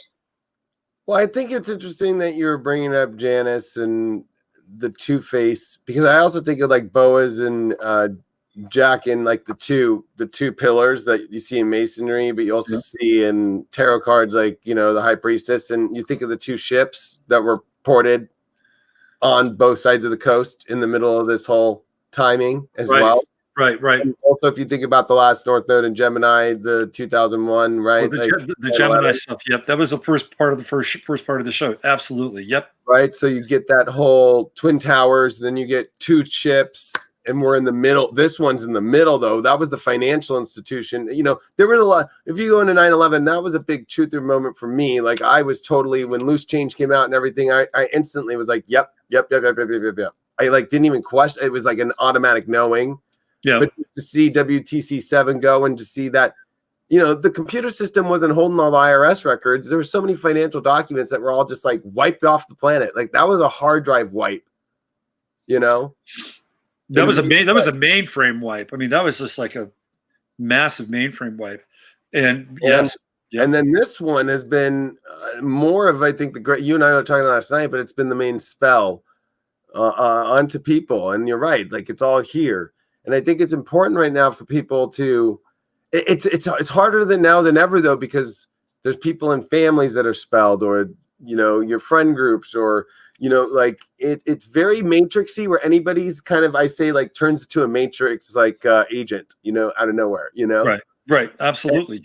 And it's very like, whoa, what do I do? And I think you just have to just stay in your truth. And I don't think that you have to, like, it's very hard right now to get into that divisive kind of confrontation with people right now who don't see things. Like, I think if you try to convert people, it's just not going to happen. They look at you as like if you're just showing up as, like, you know, like somebody on the door, like, hey, do you want to join this church? You know, it's like, no. But right. I think what is important, though, is for people to really not be afraid to just be like, hey, this is what I feel it is. This is where it is. Because right now you're seeing with, like, they use QAnon, which I think QAnon is weird because it takes spiritual subject matters that most spiritual people will talk about, mixes it with Christianity, and then mixes it with a bunch of random conspiracy stuff, and kind of like that was the ability for them to, in the Congress, pass a bill to start overlaying basically as anything that sounds like a conspiracy theory, which they already consider astrology as pseudoscience, right? So it's like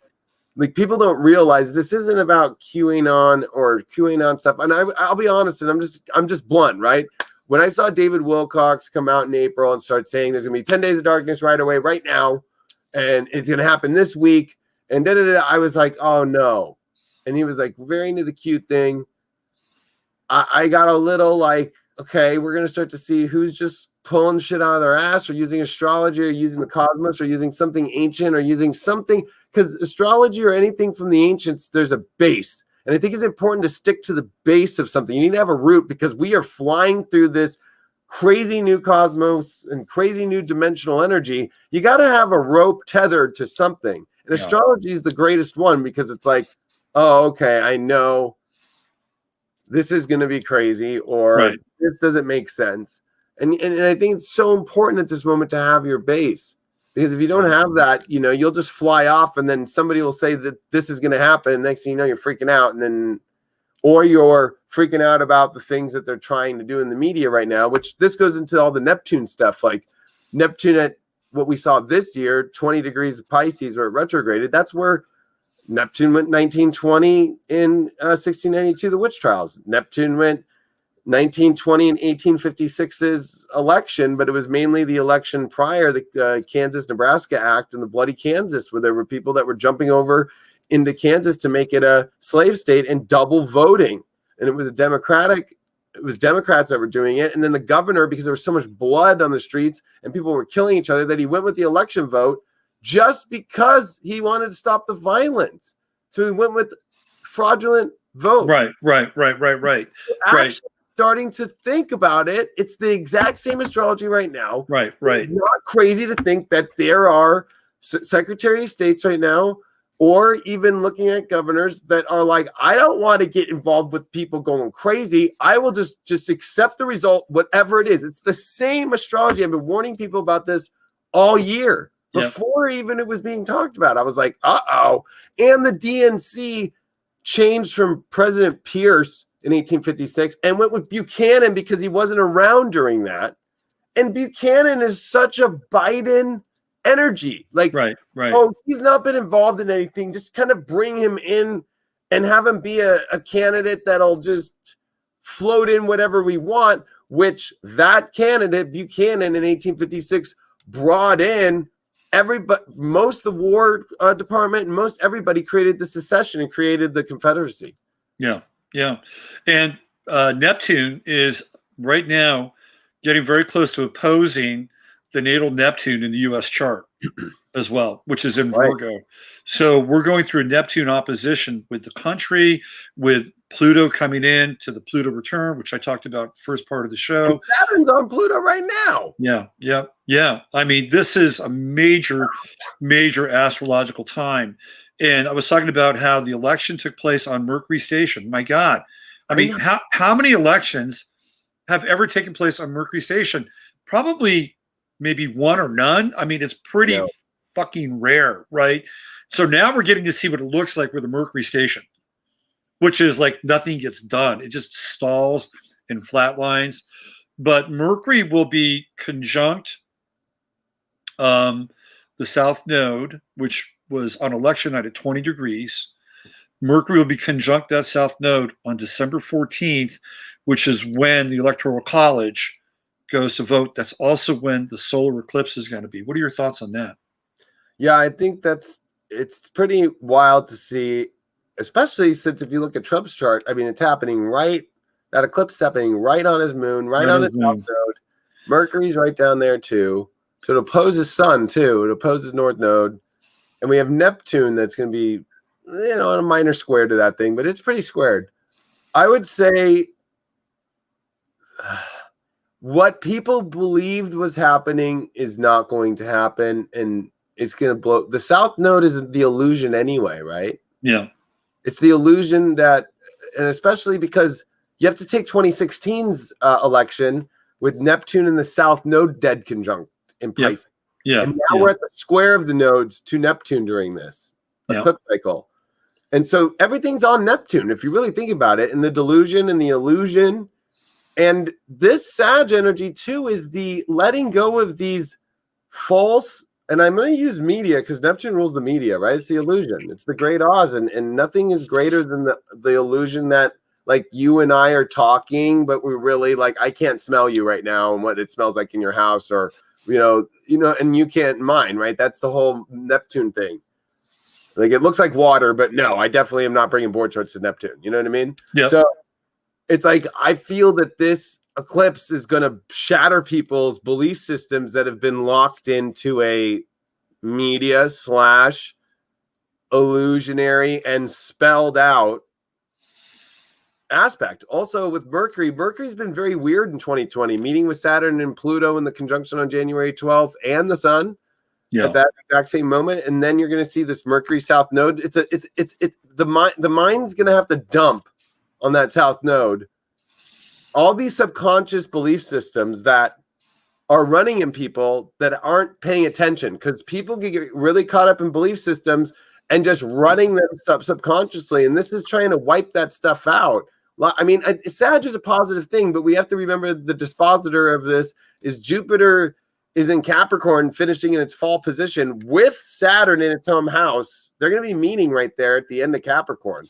So this is not a time for that South Node and Sag, and looking at Jupiter in the worst sign with Saturn's in the house of Jupiter. It's definitely where it's like, you got to really be real and see who's trying to take control and power over you, and not start just believing that that's okay, or not, or being illusionary and being like, no, there's a reason to, like, be taken over my sovereignty of self. Like, no, Jupiter, Pluto, Saturn, Capricorn is about sovereignty. Like, I don't think it's a coincidence that Brexit happened, but it's finishing right now. I just saw some reports that the EU is going to do it. It's going to be a hard Brexit that they were trying to avoid. But I think that's a British thing, and I think there's a lot more hidden behind the monarch that people know about sovereignty. Like, Queen, before she leaves, is like, we are not being part of that EU, and we are keeping it here. We're keeping the UK and British here. And if the Irish want to leave, fuck them. That's how she feels. Truly. Well, I mean, they're London's a crown city, right? I mean, why would they want to give up the power? Yeah, there's no way. And the monarch, it's a crown city. Yeah, it's a crown city, and so yes. Not they would, but that said, right? That said, I think that they would want to make it as difficult as possible for the Britons to kind of navigate through that. whether it's with the EU or whether it's with the crown or, whatever forces, right? It's not about their sovereignty. It's not about the people's sovereignty at all. And you've got, of course, crazy Gemini Boris Johnson, who ducks out, has another bout of COVID. I know. As soon as they find out that, these servers, well, they're connected to, guess what? British intelligence. And I knew that was going to happen. As soon as that happens, like, Boris Johnson's got some issues on his hands. Next thing you know, boom, he's behind the COVID curtain again. So this thing with the South Node, I think is quite interesting because we've seen these these people making laws, these arbitrary laws, and Sagittarius is the nest of laws, right? It's where it's all created. And so we're seeing how impotent in some ways these laws really are. Like before you came on, I played this video. I'm going to send it to you. It's this business in Buffalo where they're not allowing, the local constabulary and, and the health maven come in and shut them down, and they kick them the fuck off their property.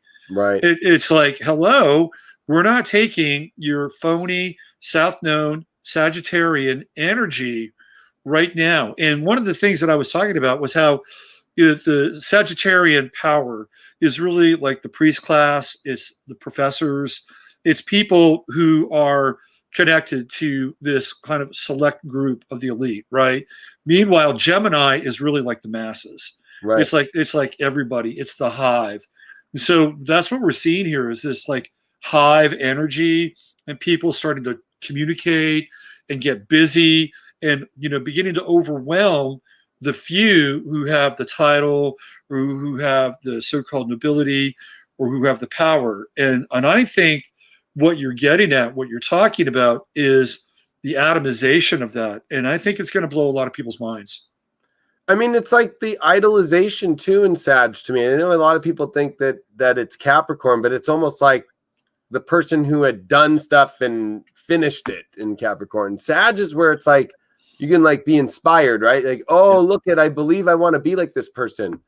So I think there's a lot of people where the illusion already is starting to get shattered. Like, look at Gavin Newsom and his dinner, right? And like, he's not wearing no mask or anything like that. Or look at Cuomo, right? Like, just freaking Well, he's a Sag, by the way. He is epitomizing everything that we're talking about here.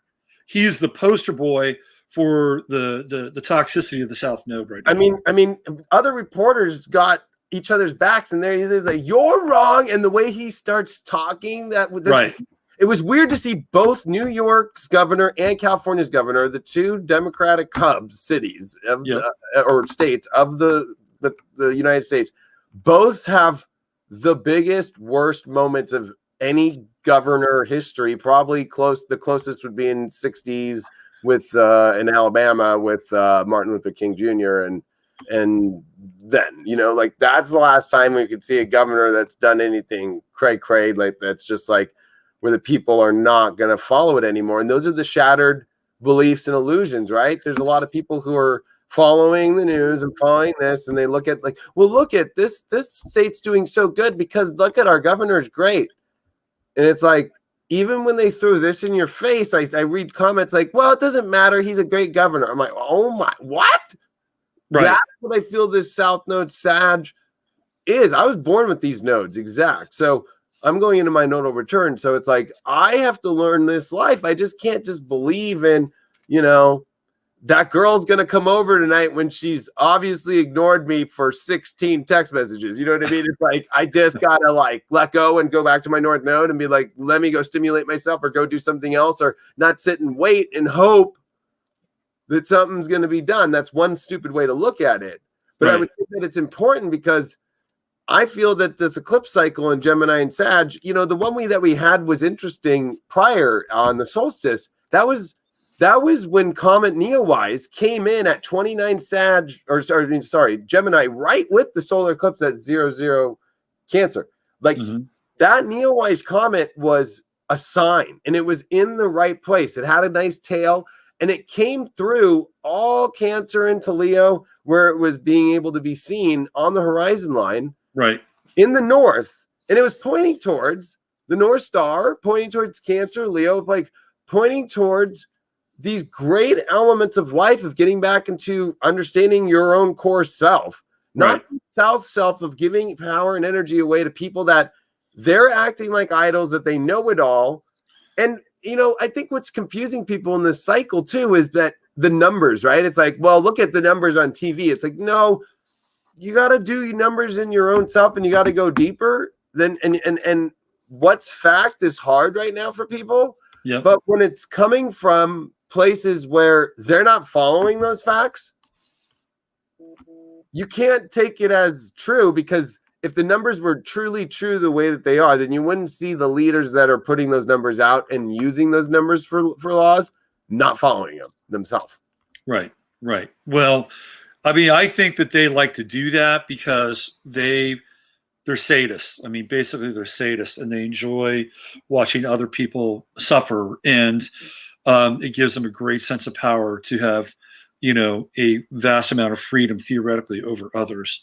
You and I were talking about Mars last night a little bit. I wanted to tap into Mars here because Mars is really interesting. We went through that retrograde and it was, you know, it's really kind of a painful retrograde with Mars. And now it's moved forward. And now you can see people sort of, you know, taking to the streets. And, you know, last night in Huntington Beach, right, it was like going off, right? I mean, and now other groups are saying it's unfair that people in Huntington Beach are all white and out protesting and don't have police taking them down. Right. Because it wasn't past curfew. I'm like, that's not true. That's false information. Like, it was quite opposite. Everybody has been able to protest. It's just whether or not you get violent or not. That's what's changed the game. That's it. But that's what's going on. Huntington Beach, which is funny, it was right when you and I got off the phone, literally right when 10 p.m. hit, literally thousands of people went to the pier with American flags and were protesting, and just and all the sheriffs around all of California are all saying, we're not going to enforce. Right. The sheriffs don't believe, and these are sheriffs that talk to all the cities, and we're not, this is a country, California. It's 40 million people. It's not like it's small. Right. And to have every sheriff be on the same page, even Los Angeles County. Right. That's a pretty big deal. Yeah. So, you know, I think it's good because that's Mars stuff that you're talking about was very difficult, especially with these huge squares to all the Capricorn energy. Absolutely. Mars has never been besieged. I did my research. I went back 2,000 years and I started to have to get into BCE charts, which, you know, that's not fun. And people don't realize once you start getting into Julian calendar, once you start getting way back, right? It's not like the dates and the planets meet in the same zodiac. No. It's a whole different universe. It's a whole different universe, but I did all the research, and we've never seen that in our lives, basically. Right. You would have to just go into some really old BCE charts, and it wouldn't be relatable to anything like we've seen.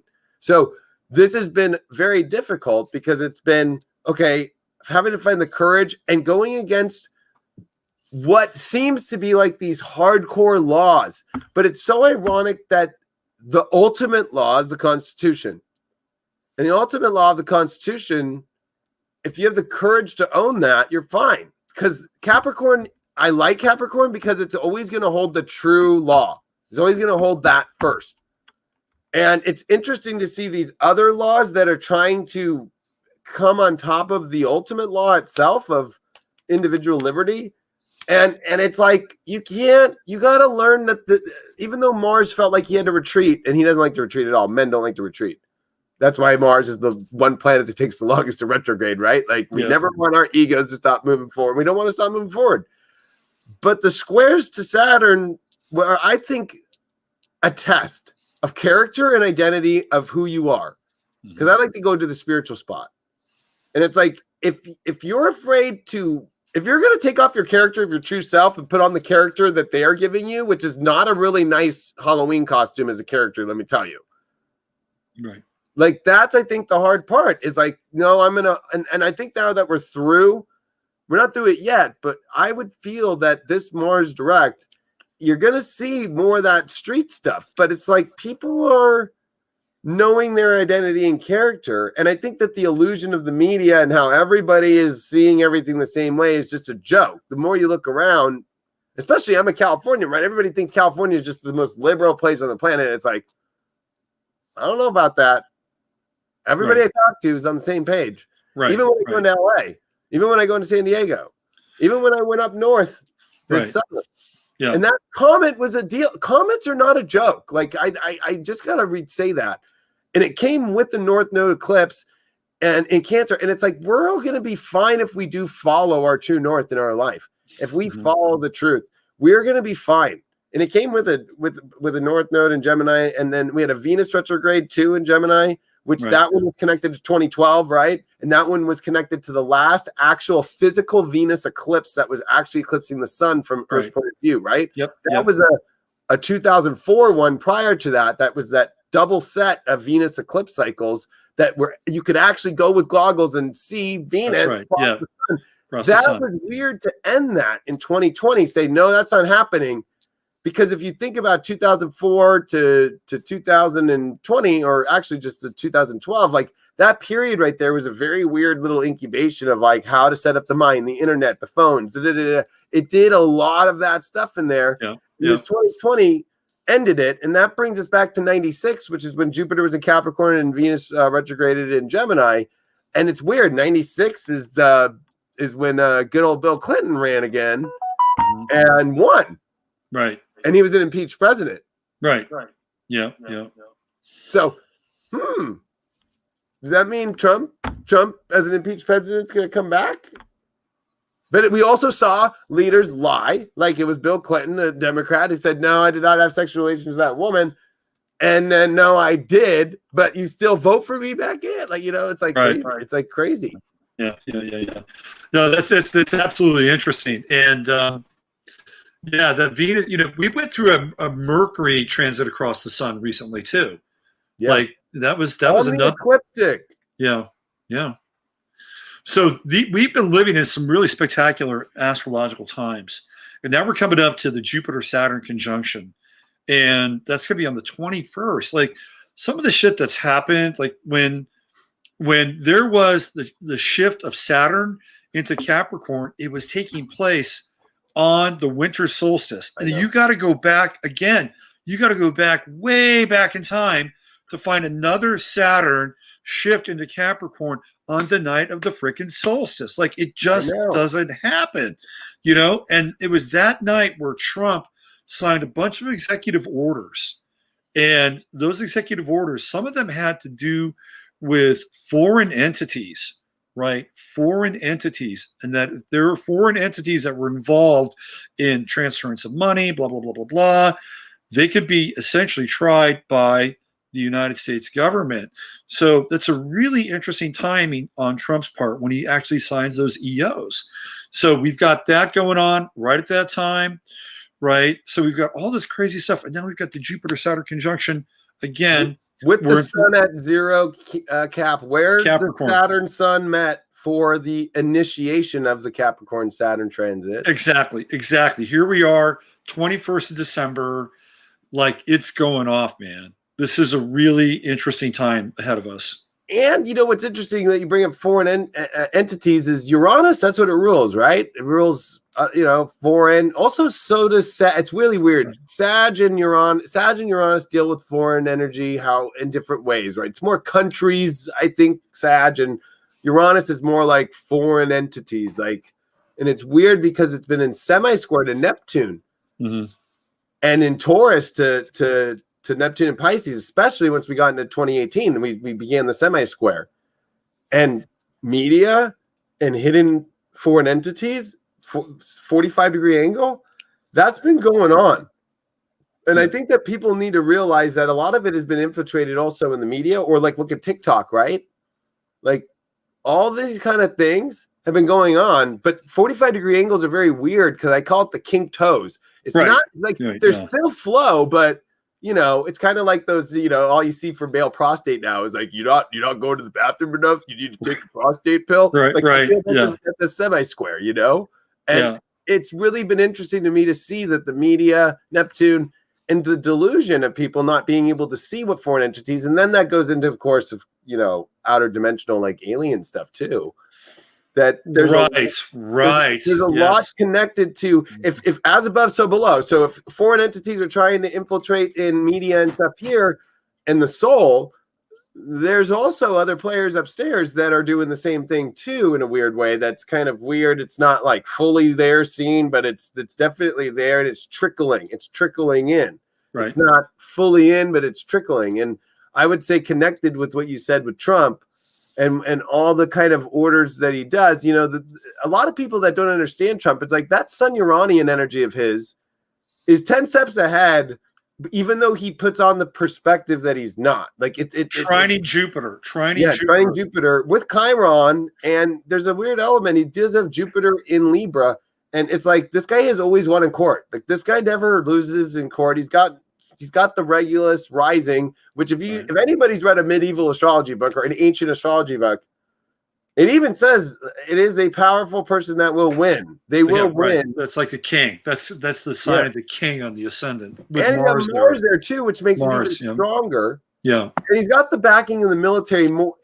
He's been just some of the military. Yeah, yes. Correct, but he's been just finding that out, and then just you're out. And I actually today when you and I got off last night, I watched CNN because I like to watch all things just to get all my information. Right, and it was crazy because they were freaking out that Trump's not doing press conferences. They've only done one press conference since the election with Kayleigh McEnany. That was just on Friday, but he hasn't taken any questions. And that also he's just firing people, and like what he's doing is he's going, all right, you all wanted to say that Biden's this. I don't have to give you nothing right now. There's nothing in the law that says he has to give anybody anything, right? Like Abraham Lincoln kept very silent. He was not a president that talked much. He wrote Calvin Coolidge didn't say a damn thing, right?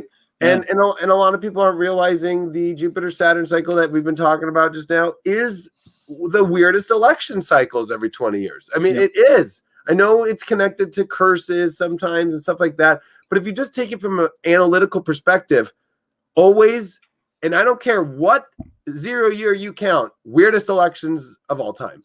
Yeah. And this one is going to be weird. And Michael Luton, I got to give him credit. On the night of the election, November, I think it was 9th, right, of 2016 or 8th, Mars went the night that Trump won from 29 Pisces, 0 Aquarius. Aquarius, yep. Yeah, I talked about that. Yeah. Here is Jupiter Saturn doing the same thing in between the December 14th and November or January 6th date of when you're dealing with electors and when you're dealing with electing a president in the House or the Senate too, if that has to happen, or just overall, just finally saying this is the president.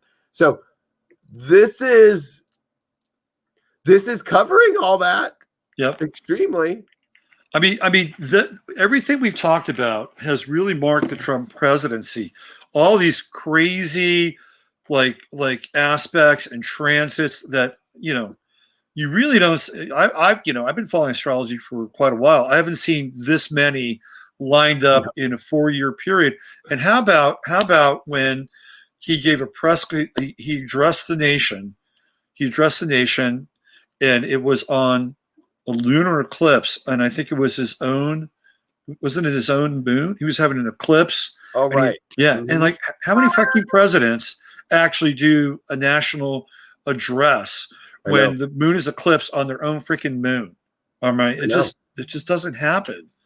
It doesn't happen. It's interesting when he came across and he was doing that talk about how he basically changed the laws for individual states to get off the Obamacare way that they had to buy prescription drugs at certain places. And he says, a lot of people are not going to like me on this one. You might not hear from me for a while. Right. Now, I don't want to get too conspiracy because I'm sure people on Q or whatever say these kind of things. But it is interesting because if he's silent, like he has been, it's not because he feels like he's that guy. Just as an astrologer looking at him, this isn't about whether I know Trump or anything. Just, a Sun Uranus person, if you're not hearing from them, that means they're putting a long chain of events together like V is for Vendetta did, right? And the domino effect, and just ready to just go like this. Click. Yeah. And the media is freaking out because they don't know what to say because now they're so used to having him, right? what do? They've been making their business off him. So they Absolutely. actually want him. And I've been feeling that with Jupiter, Pluto, Saturn, and the moon that has been occulting it every month. And then Michael Luton loves to say this too. When Saturn and Pluto over these last couple of years were meeting, and when the moon would occult it in Capricorn, those are when meetings were happening. Right. Like plans and were being set. And you can say that from any side. But I would say that what's crazy about this is the delay in the election. There's always backdoor deals being talked about. Who's going to do this? Who's going to do that? Right. And you know that Trump's a business. He likes to make deals, whether he's good at it or not. Some people could say, oh, he's horrible at it. Whatever.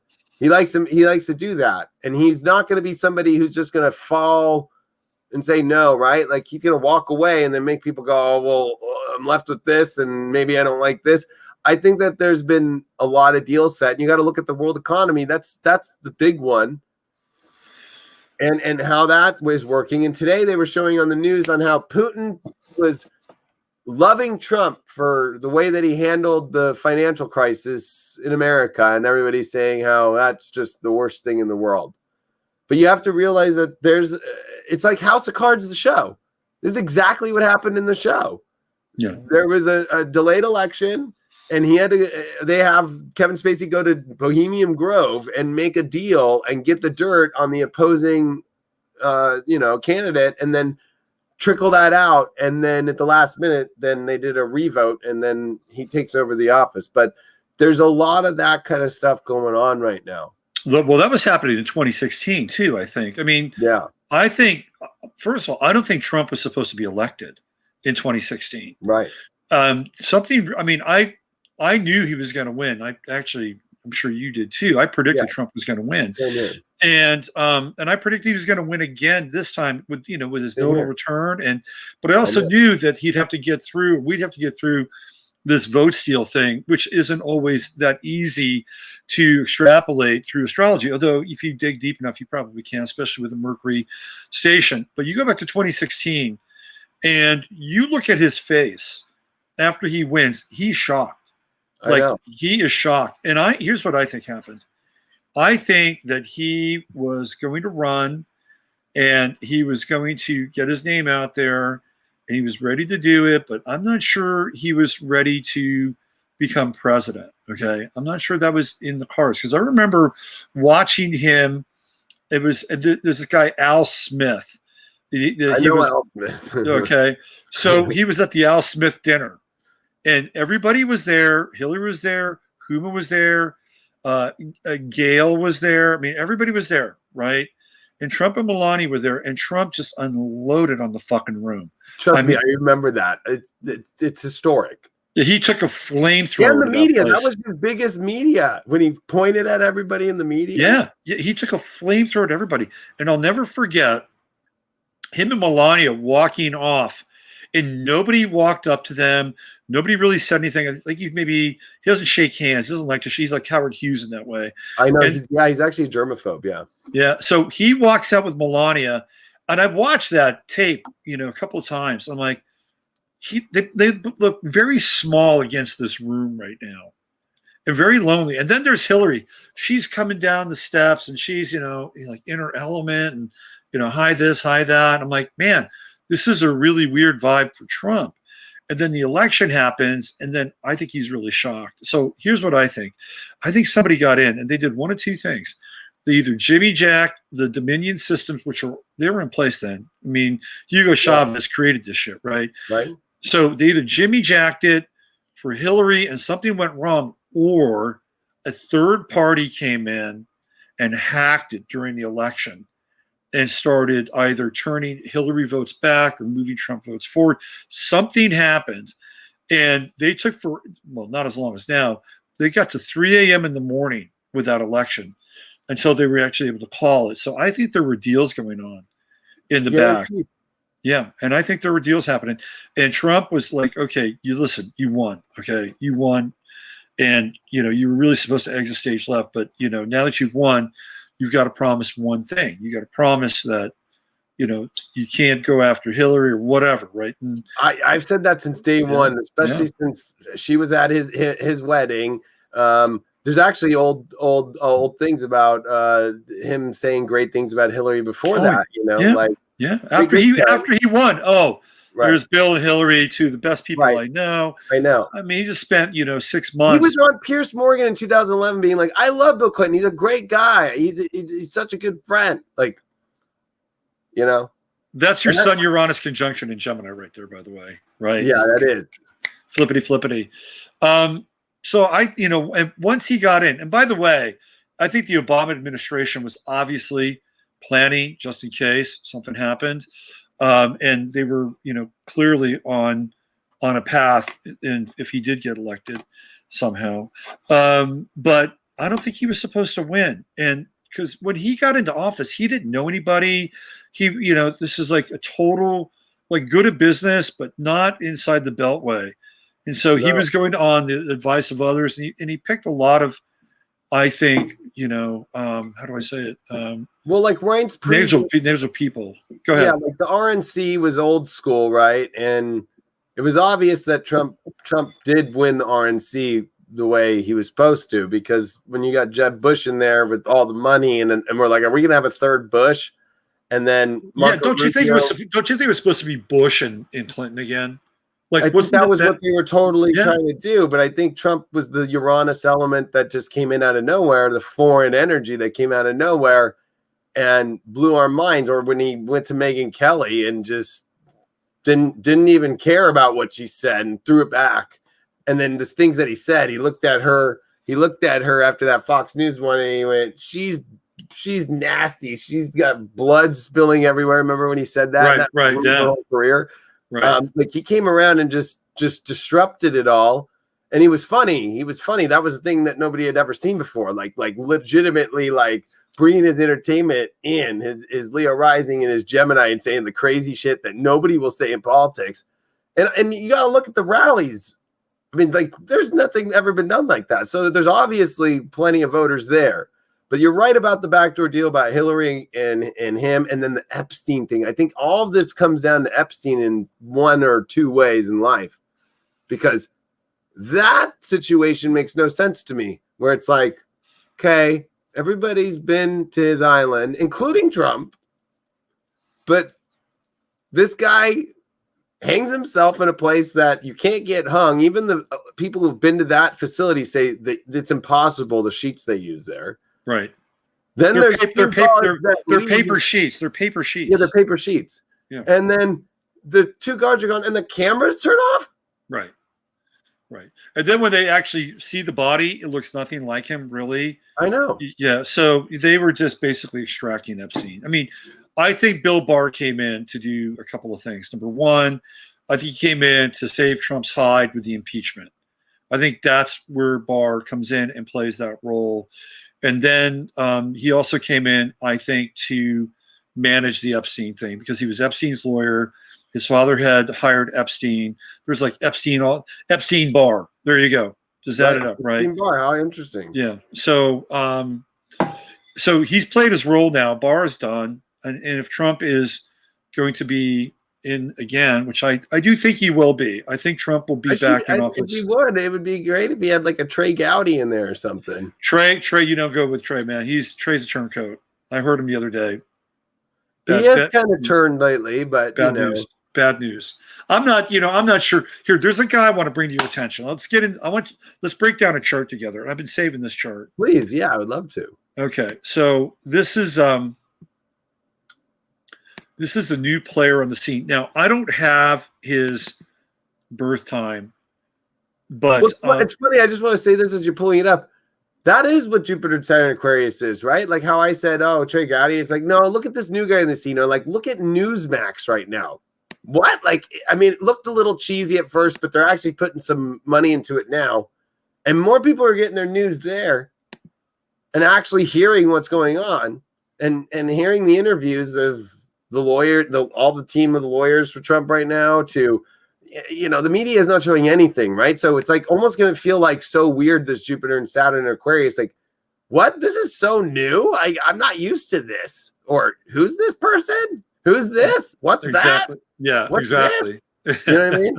Yeah, exactly. Like, who's Evan Cohen or Ezra Cohen? Ezra Cohen. Who the hell is Ezra Yeah. Watnick Cohen? Well, Like, this yeah, is his, a Taurus? Okay. You know. this is his chart. Now, again, I don't know his birth time, and even his, like, I noticed that some of these people have real sketch details, even like where they're born.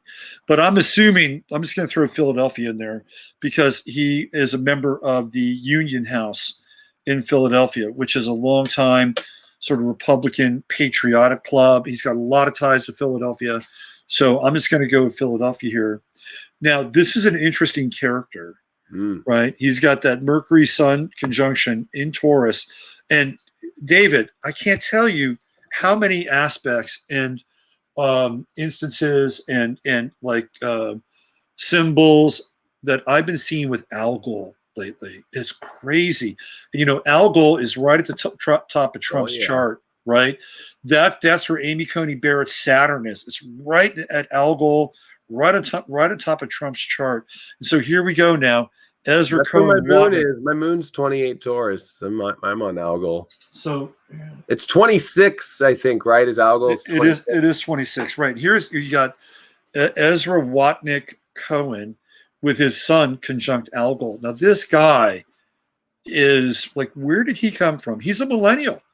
I mean, this guy's a millennial, and he is sitting one seat behind Christopher Miller, who is running right now the DOD, the Department of Defense, with Cybercom, right? Cycom, whatever they call that thing.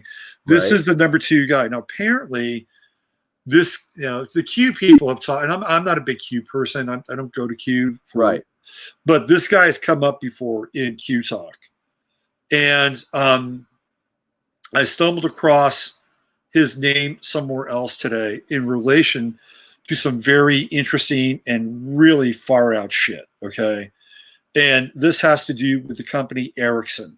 And Ericsson is been around for a long time. Big 5G people. Apparently, Ericsson took over the Falkland Islands. When they had that war in the Falklands, Ericsson took that over and has been using the Falkland Islands for a major R&D facility. Really? Yeah. And this guy is somehow connected to not just Ericsson, but some other stuff moving forward. And this gets into some really crazy ass territory, like with black goo and these kind of energetic leviathans. It's really out there stuff. And Watnick Cohen is somehow connected into this circle. And I read this thing where whatever happened with the oil rig that blew up down in the Gulf. Remember that? Yeah, the BP oil spill. That's right. Apparently, it had nothing to do with oil. Like they were doing something else. Like they were going after this black goo stuff, and they found out that if they could inject this black goo into certain things, that it would create these almost like massive, like, I don't want to use the word being because it's too obtuse, but these massive organisms that could fire off energy. Okay. Now, I don't know the exact details, but this Watnick Cohen character is somehow connected to that Ericsson world. And he's got a really interesting chart. I mean, we got a grand trine here, and we've got a kite pattern, and we got a grand cross. I know. I mean, look at this shit.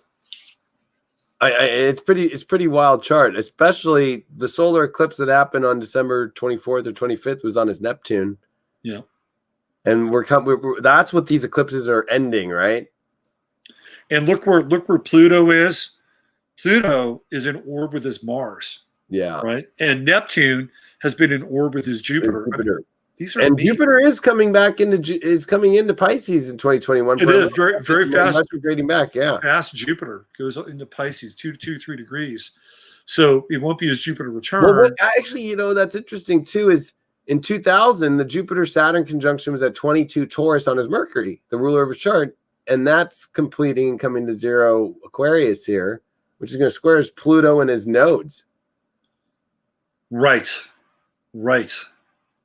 Yeah, he's got that North Node at 29 Aries. Look at that. I know. And then Mercury retrograded just on his South Node, Pluto, and then Venus retrograded there you know, just in 2018. And then in 2014, there was the solar eclipse on Venus on that south node at 0 degrees. There's been so many weird things with the Venus retrogrades in Scorpio and Venus solar eclipse 2014 Scorpio, and Venus just entering into Scorpio just yesterday kind of finished and wiped out the whole Saturn, Pluto, Jupiter of Libra in the early 80s, and Right. all the stuff of Saturn and Pluto ending in Libra in 83 at 28 degrees. Like, there's nothing coming through that place no more. Yeah. It's weird that he does have a South Node Pluto past life situation going on deep there of like Deep, right? Underwater, you I know. know. Yeah, like you know, what do they call it? Was it the Event Horizon? Wasn't that the rig in it was the Horizon. Well, yeah. Event Horizon was the one of the ship way out there with the weird fucking. No. But it was the rig. platform. No, yeah. Reminds me of The Abyss, though, the movie, right? When you go so deep down there, and then That's actually a great movie, by the way. I know it actually is, and Yeah. he's also he's got that Saturn in Sag, but his Saturn's it squares his moon a little. He's done with a lot of that Neptune stuff, though. Once it passes his Jupiter, except it'll square his Uranus, but that's a generational thing. That's not too crazy. I think it's interesting, though, that Mercury is the ruler of his chart. He is this Gemini rising. The Jupiter, Saturn. Well, we don't know if he's a Gemini rising. I don't know his birth time, so I just assigned him like the sunrise time. Well, the main thing is the Jupiter, Saturn squares nodes. So, and he's got Venus conjunct Trump's sun. That's true. Yeah. And no matter where this lines up, you know, True Node has crossed his Venus, and the South Node. Uranus is on Trump's moon too. Yep. Yeah, that's right. And that's where the solar eclipse is going to hit, right there, 23. It'll be on his Uranus. So I think that this guy was chosen. Like, this guy was picked. Like, he was handpicked to do this thing, whatever this thing is. And he goes through the military. He's got military credentials, but he's more on the intel side, just like Chris Miller is more on the intel side. And what's weird is that he's married to somebody named Miller. Now, I don't know if it's related to Chris Miller, who's running the DOD right now, but now we've got the two Millers with, you know, sort of the Gemini effect here. And but he's going to be an interesting character to keep an eye on. And people that have grand crosses in their chart, you know, they're used to overcoming a lot of struggle and a lot of trial. And it's almost like if they can get into it and understand it and really embrace it, it can be just a complete, you know, tool of mastery inside the chart.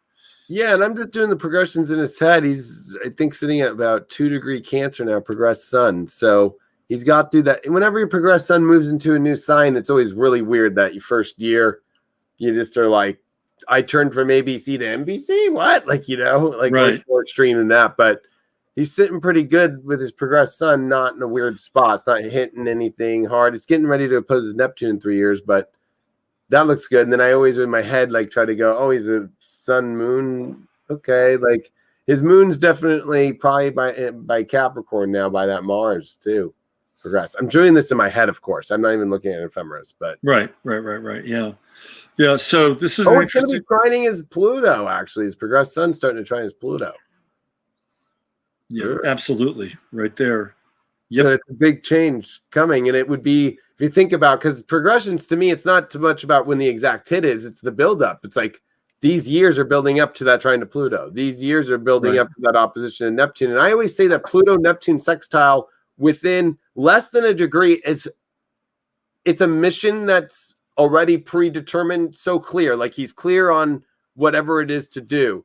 I feel that people, when Pluto Neptune's like really off 4 or 5 degrees, it's kind of like, I don't really know exactly. I know I'm supposed to do something, but I don't know. Like this guy knows what he's supposed to do.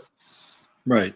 Absolutely. And even with that grand trine with Mars and the sun and the moon is kind of in a. And he's got a lot of exalted stuff there, that Mars and Jupiter, and they're in sextile exalted. Yep. And they just had the Jupiter Pluto's meet and hit that zone. Yep. That's good luck. And he has Saturn trying his sun right now, Jupiter Pluto trying his Mercury. I mean, you got to be real. Like, this guy's set up pretty nice. And the Venus retrograde did not retrograde, right? Like it was right there where his Venus was, but it didn't actually really retrograde right there. Like, so this is all different. Like, he's in a refreshed Venus and he's a Taurus. It's those nodes too. Those are done. Those have been through a lot, those last degrees, but Mars went retrograde right on that north node, 1 degree away. That's and right. Mars is going to cross that. Yep. During all this crazy stuff when it comes into Taurus. And he's number 2 at the DOD right now at that 29th degree with in Aries. You know who has a really weird chart is Rudy Giuliani. Have you ever looked at his chart? I looked at it just recently the other day, but I just looked at it for just a minute, just 1 second. But I would love to look at it again because right now I felt really bad for him because I know that everybody's showing all the clips of him with the hair dye and him sweating. And it's like, I feel like that guy is literally trying everything he has. And I think people forget the last node in Gemini, right? Yeah. That was the hero of America. Like, it wasn't Bush. In America, it was Giuliani in changing New York and made it a nice place. Yeah, he did. You can't take that away from him, no matter if you don't like him or not. No, he actually cleaned New York up. I mean, I know. So I think Giuliani has 9/11 guilt. That's what I think. I think he knows exactly what happened with 9/11. He knows that the story that has been marketed isn't the story, and that's why I think he is working so hard. I think he's got massive 9/11 guilt. That's my sense. But I also know that he's a guy that has benefited quite nicely from the powers that be. They've helped him out quite a bit along the way.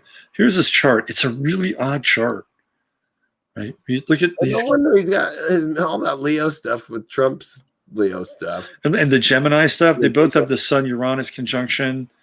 I remember that. Oh yeah, this is crazy. And this is like a double A time or whatever, right? So he does have Neptune on the ascendant at what's it, 29 Virgo. That's my son, man. My son is right on his ascendant. But to me, you talk about somebody who has no personal life. I mean, look at this chart. Well, look at Uranus has been hanging around his Mercury. It came to 10 degrees this year. This guy's he's probably dealing with anxiety, too. Yeah. I mean, he was sweating up there. Well, look at is his north node at 0 Leo? Let's see. Node. What do we got here? Yeah, 0 Leo. Yep, there it is. Yeah, right there, 0. Uh-huh. Wow. That's interesting. And in his Mars North Node. One thing about Mars North Node people is they win too in the end. He's a fighter, and they look, win in the end. South Node Mars has trouble. Yes. Yeah.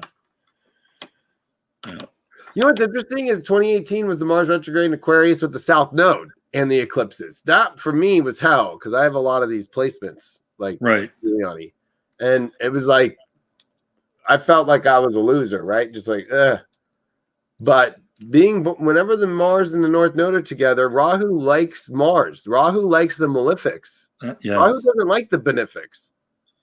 Right. And he's got Pluto there too. What's interesting is, and I know I'm kind of shifting all over. I go like that, but like Biden, right, has Pluto at 7 Leo, and Uranus is starting to square his Pluto, and he's a Sag rising, and Pluto rules his 12th. He's got a Scorpio 12th house, and he's got all his planets in the 12th. Yeah. And then this new moon just happened in his 12th. And he had Mercury retrograde going through his 12th house. I know. He roto-rooterine Hunter Biden right out of there. I know. And that's an interesting thing about, like, where's Hunter? I saw a report that he was arrested on a Monday, I think like 3 weeks ago, for the laptop and the things that were found on there. And then the press didn't go into it at all. Yeah. I don't know if that's true or not, but I'd seen that. I think it was in was it Delaware that they did it, or Maryland? I forgot where Giuliani turned in the laptop, but that state did. It was Delaware. It was Delaware. Delaware. Yeah. I don't know if it's true or not, or somebody fabricated it, but I had seen that. Well, it's pretty clear to me that when I looked at whoever was behind that mask, that was not Hunter Biden. Like at his whatever that thing was, I don't know what the fuck that thing was, but that wasn't Hunter Biden. Like you could tell the ears are completely different, the eyebrows are different. That's a different dude. Right. So he's not there. I'm not even sure that's Joe Biden, by the way. Completely different ear set. I mean, I don't know who it is or what it is. So I think getting back to this Ezra Watnick Cohen character, I wanted to get your take on.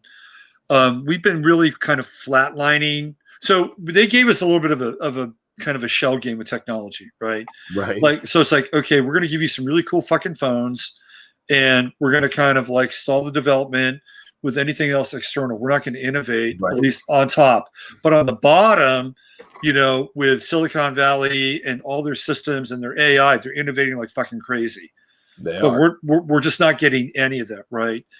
But now we've got Jupiter conjuncting with Saturn in Aquarius. And I think that we're going to start to see some really interesting technological shit happen. And some of it will be obviously, I think, pretty weird and uncomfortable. But I also think there's going to be some really cool stuff happening and things that maybe, just maybe, there will be a release valve with technology in a way that the managers of this domain aren't really expecting. What's your, because we're dealing with Uranian energy here, Big right? time. The unexpected. So, and then Jupiter and Saturn are going to be squaring Uranus. I Yeah, know, so- which will be not exact station, but will be stopping and ready to kick on at the beginning of the year, right? yeah. Which really blows my mind in a sense, like, whoa. I think technology-wise, I mean, look at how hard it was for the iPhone just to even get out the way that they want to. There's already a lot of things, and I think, and I hate to say it, but the eclipse line went through China. Yep. Exactly through Wuhan too, which really blows my mind to be in here. We knew that there was going to be shit going down in China. Right? Yeah. And I mean, I feel that a part of this whole Jupiter Saturn thing is I always like to use history. And I like to look at the nodes because they serve to the pleasure of the sun and the moon. And I feel that with this eclipse cycle coming here, and with the fact that the India-China border situation just started to ramp up again in the last couple of weeks, the South China Sea situation is getting more intense. The Pentagon said we need to pull all the troops out of Syria. Right. All of them. Afghanistan too, right? I know, right? Like, Yeah. I know it's a cycle ending with Jupiter Saturn from when basically 2000, right? So of course all these wars from then are closing, but there's a reason they're calling all the troops back. I think that I put up something about the Queen because this is going to exactly square the Queen Sun at 0 Taurus, right? Taurus, yep. And then I'm like, So I started looking around at things like that. It's also going to make a weird quincunx to Edward Snowden, right? He's like 29 Gemini. He's Gemini. He's on cusper like you and I, right? Yeah. Like it's all the cuspers that are all like in these weird places. And I feel like the stuff that's just going to blow our minds here is one. I mean, if you look at technology, Edward Snowden did show everything that we were not being aware of about our phones. Even right now, my phone microphone on, they could tap into and take over the phone. Or why do you think they got rid of batteries? Yeah. Be able to take out like all that stuff. And I feel like when it comes to whatever's about to be revealed here about the technology, whether it's from the voting, but also the technology doing the CV counts. I mean, and the way that it's Dominion. The Dominion program is running the CV counts. I know. It's like Johns Hopkins University. It's like that's the only people we seem to get the numbers from. Why is it that? Like, and I always wonder because it's like if it was like when all this happened, all the universities were shut down except them. And I'm like, did anybody take a drone and see how many cars are in the parking lot? Like, you know, like how many people are really there? Yeah. And some of them are at their home. When they interview John Hopkins University people, they're at their house. Everybody's at their house now. For crying out loud. So how are these numbers all getting done the right way? I think that it's going to be, especially Taurus, though, it deals with money. Follow the money. Right. There's going to be a lot of things that come out about the money. Like the Dominion thing, I just was realizing, I think it was Kemp, right? Like he's getting paid to say that this is the way it is. And that's right. That's why I keep going back to 1856 with Neptune at the exact same spot in the same retrograde year of Neptune at the same alignment. And that's exactly what the governor did in Kansas. Even though he knew the election was wrong, he didn't want blood on more blood on the streets, or he didn't want more protesting. He wanted to be cool. But I don't think that this time that can happen. This Jupiter, Saturn, and Aquarius is for the people. It's the ultimate like gift that's kind of like dodging a bullet. Like that's the gift. It's not a lotto ticket, but it's like we missed the mega number because Saturn kind of takes away Jupiter's, expansiveness, but together they definitely bring up a major moment here that's going to see the money. Look at crypto right now. Crypto's going nuts, man. Crypto's going nuts. And in 2017, it was going nuts, but then Saturn went into Capricorn. I told everybody, I was like, pull out now. It's not going to go anywhere. I think centralized systems are about to bust. Yeah. Because there's no other way that, Uranus and Taurus too. It's interesting on how you see the world alliances the last time Uranus was in Taurus change, right? Like Russia and America were friends, like with Britain, like, you know what I mean? It was like Germany turned on Russia, like, you know what I mean? Like, the USSR, but like, it was like Japan invaded China, you know what I mean? Now China's taking over Japan's like electronic world, like everything's flipping and people flip. Like that's one thing about Uranus and Taurus, especially at these degrees. Once it comes to the second decan, that's when you just start seeing new allies. Who's the axis of right? Because then it's mutable. They're in that mutable decan, and everything's just moving and changing and moving and changing. Yeah, and then the EU is a Scorpio. Oh God! Don't even get me started on the EU, man. The EU chart blows my mind because when 2016 the referendum went down, and then the vote went down, the original one. I looked at their chart and I'm like, that's the beginning and the end of the EU when Uranus comes into Taurus and starts opposing all the Scorpio. They have a Scorpio Mercury retrograde. They don't have a good chart for this Jupiter Saturn in Aquarius at all. The EU is like not looking good. And I think countries are going to be doing their own, I guess you can't call it Brexit, but like exits. Because it may not even be official. I mean, they may just hit the streets. And, they'll be voting with their fists and their feet. I mean, I feel like that's where this thing is going. And I've already seen images of that where people in Italy were confronting these guys who really wanted them to wear masks and do what they were told. And these cops, they took their helmets off. They said, we're with you. We are with you. It's like the Yellow Jacket movement that happened in France. And ironically, the night Macron's supposed to speak to everybody, Notre Dame catches on fire, and I can't do the talk. Right. But that's the stuff that ain't going to happen with this Jupiter, Saturn, Aquarius for the people. Even though Uranus in Taurus might be like, this looks really weird, but it's for a betterment. Taurus wants to better things, even though Uranus is technically at fall position in Taurus, right? It's not as potent. But there is something to say that Jupiter in Aquarius, I thought, you know what? I'm so glad that you reminded me of this because I was going to talk to you about this. Jupiter's about to go meet with his father, right? Like Jupiter's the son of Kronos, right? Yep. And Jupiter's the one that does restore the balance back into the universe after his grandfather Uranus. Like it's, like basically Kronos fucking set up that whole like thing of like, let's banish my father and I'll become ruler, right? Then he has his son. And of course, it's Jupiter, and Jupiter comes back and restores the balance. And then Jupiter goes way too far with his power and rapes and has a good time. You know what I mean? Right. But that's what's weird is Jupiter's like, I'm coming to meet my father in an area that's my grandfather's house that you betrayed. There it is. I think that's what's about to happen, right? Like Saturn's like tripping out. He got all that he wanted, but he knows his time's out. Because even though Saturn rules Aquarius, I'm an evolutionary modern astrologer that also I'll use medieval. I'll use Sure, absolutely. But you can't deny Uranus. You can't deny that rules Aquarius. You can't deny that those outer planets are influential to the most extreme in the astrology right now. Right.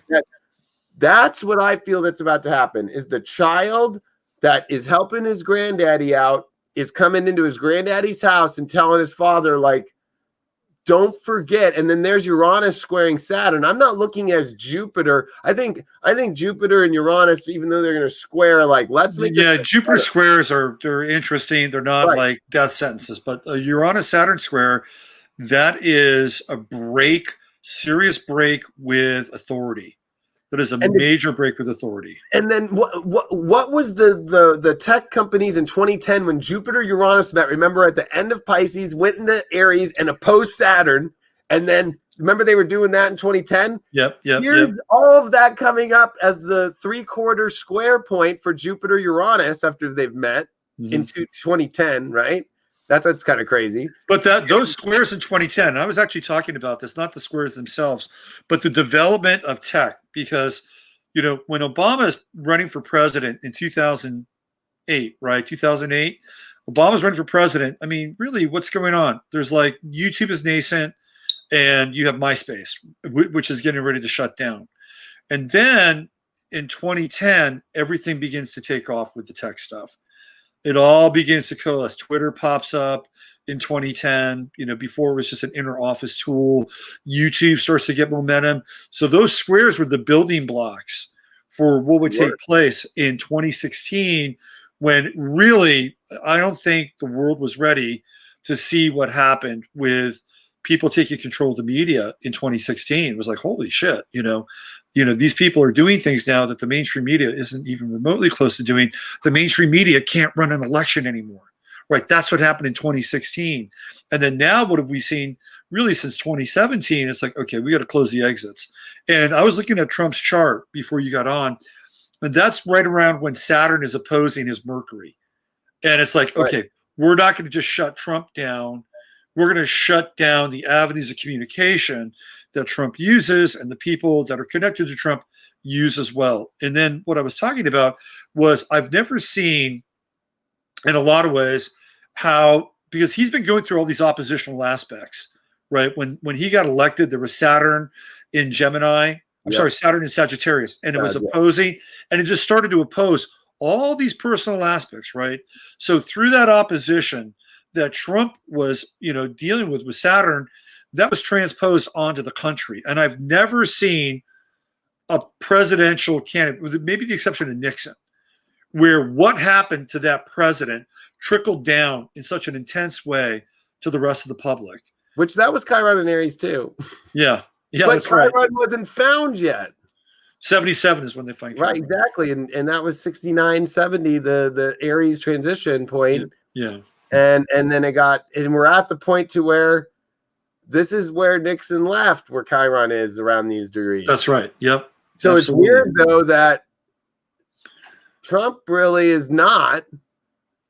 There's always the flip too but this is because Chiron is known, and Chiron's the person that everybody laughs at, right? Everybody scolds and says he's just this weirdo and all that stuff. Right. But Chiron at the end gets, I think it's Zeus who goes, you get all this. You are the powerful one, that you are in control of the whole constellation of all centaurs. Chiron's immortal. I mean, Chiron gives his life up for God, I'm having the fire sealer, Prometheus. He gives up his life for Prometheus. Yeah, exactly. And they say, well, Chiron, you're going to lose your immortality. He says, that's okay.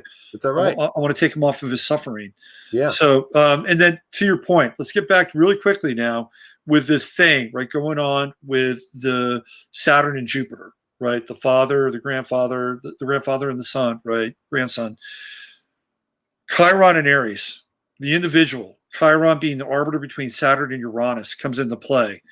And the individual is waking up, right? And breaking through their fears, right? Breaking through their vulnerability, breaking through, oh yeah, you guys are whatever, right? You're the square. files that have been installed that are being redefined by the individual that perspects differently in their mind and takes new information and says, I can change the name of this file.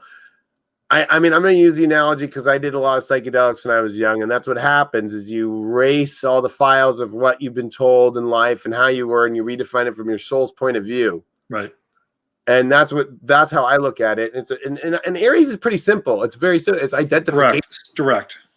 It's direct identification. It's the title on a page. If you don't know how to put a title on a page, or you don't know how to put your name on the paper or sign it, like, then, you know, you don't go anywhere in life, you know, like, so this is redefining in a weird way that, am I really going to identify in a victim? Especially the victim has come out so much with this Chiron in Aries, with Mars too, right? Huge victim energy, huge. And not only that, but police standing down, retreating, defunding, you know. Yeah. So it's been a really, and it's getting ready to get into the second decan, which is going to be the Leo decan.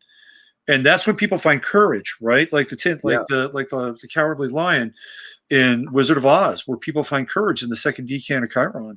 100. So, yeah. And I feel that it's this Jupiter Saturn though in Aquarius. It just keeps coming back to, again, how you had brought up like the servers that are in Britain, to, if we're going to talk about the technology aspect. And how Edward Snowden was just on Joe Rogan, I think 3 weeks ago again. And then even Joe Rogan was like, hey, like, let me get a hold of somebody to help you get pardoned or whatever.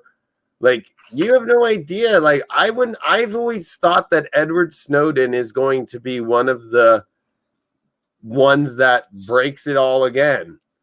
Reveals something. He was tweeting in July about Dominion and about the way the voting stuff works. About all that stuff. And he's been silent. Trump's been silent. Yeah. When you hear those silences, I mean, look at the deal that happened in the Middle East, right? It was interesting hearing Bush's last press conference in 2008, W. Bush, and how they were like, how do you feel about never being able to get peace in the Middle East that you really tried, right? And here we are, Jupiter 12 years later, because that was at the end. That was Jupiter coming to Capricorn and all that stuff. And now it actually has happened.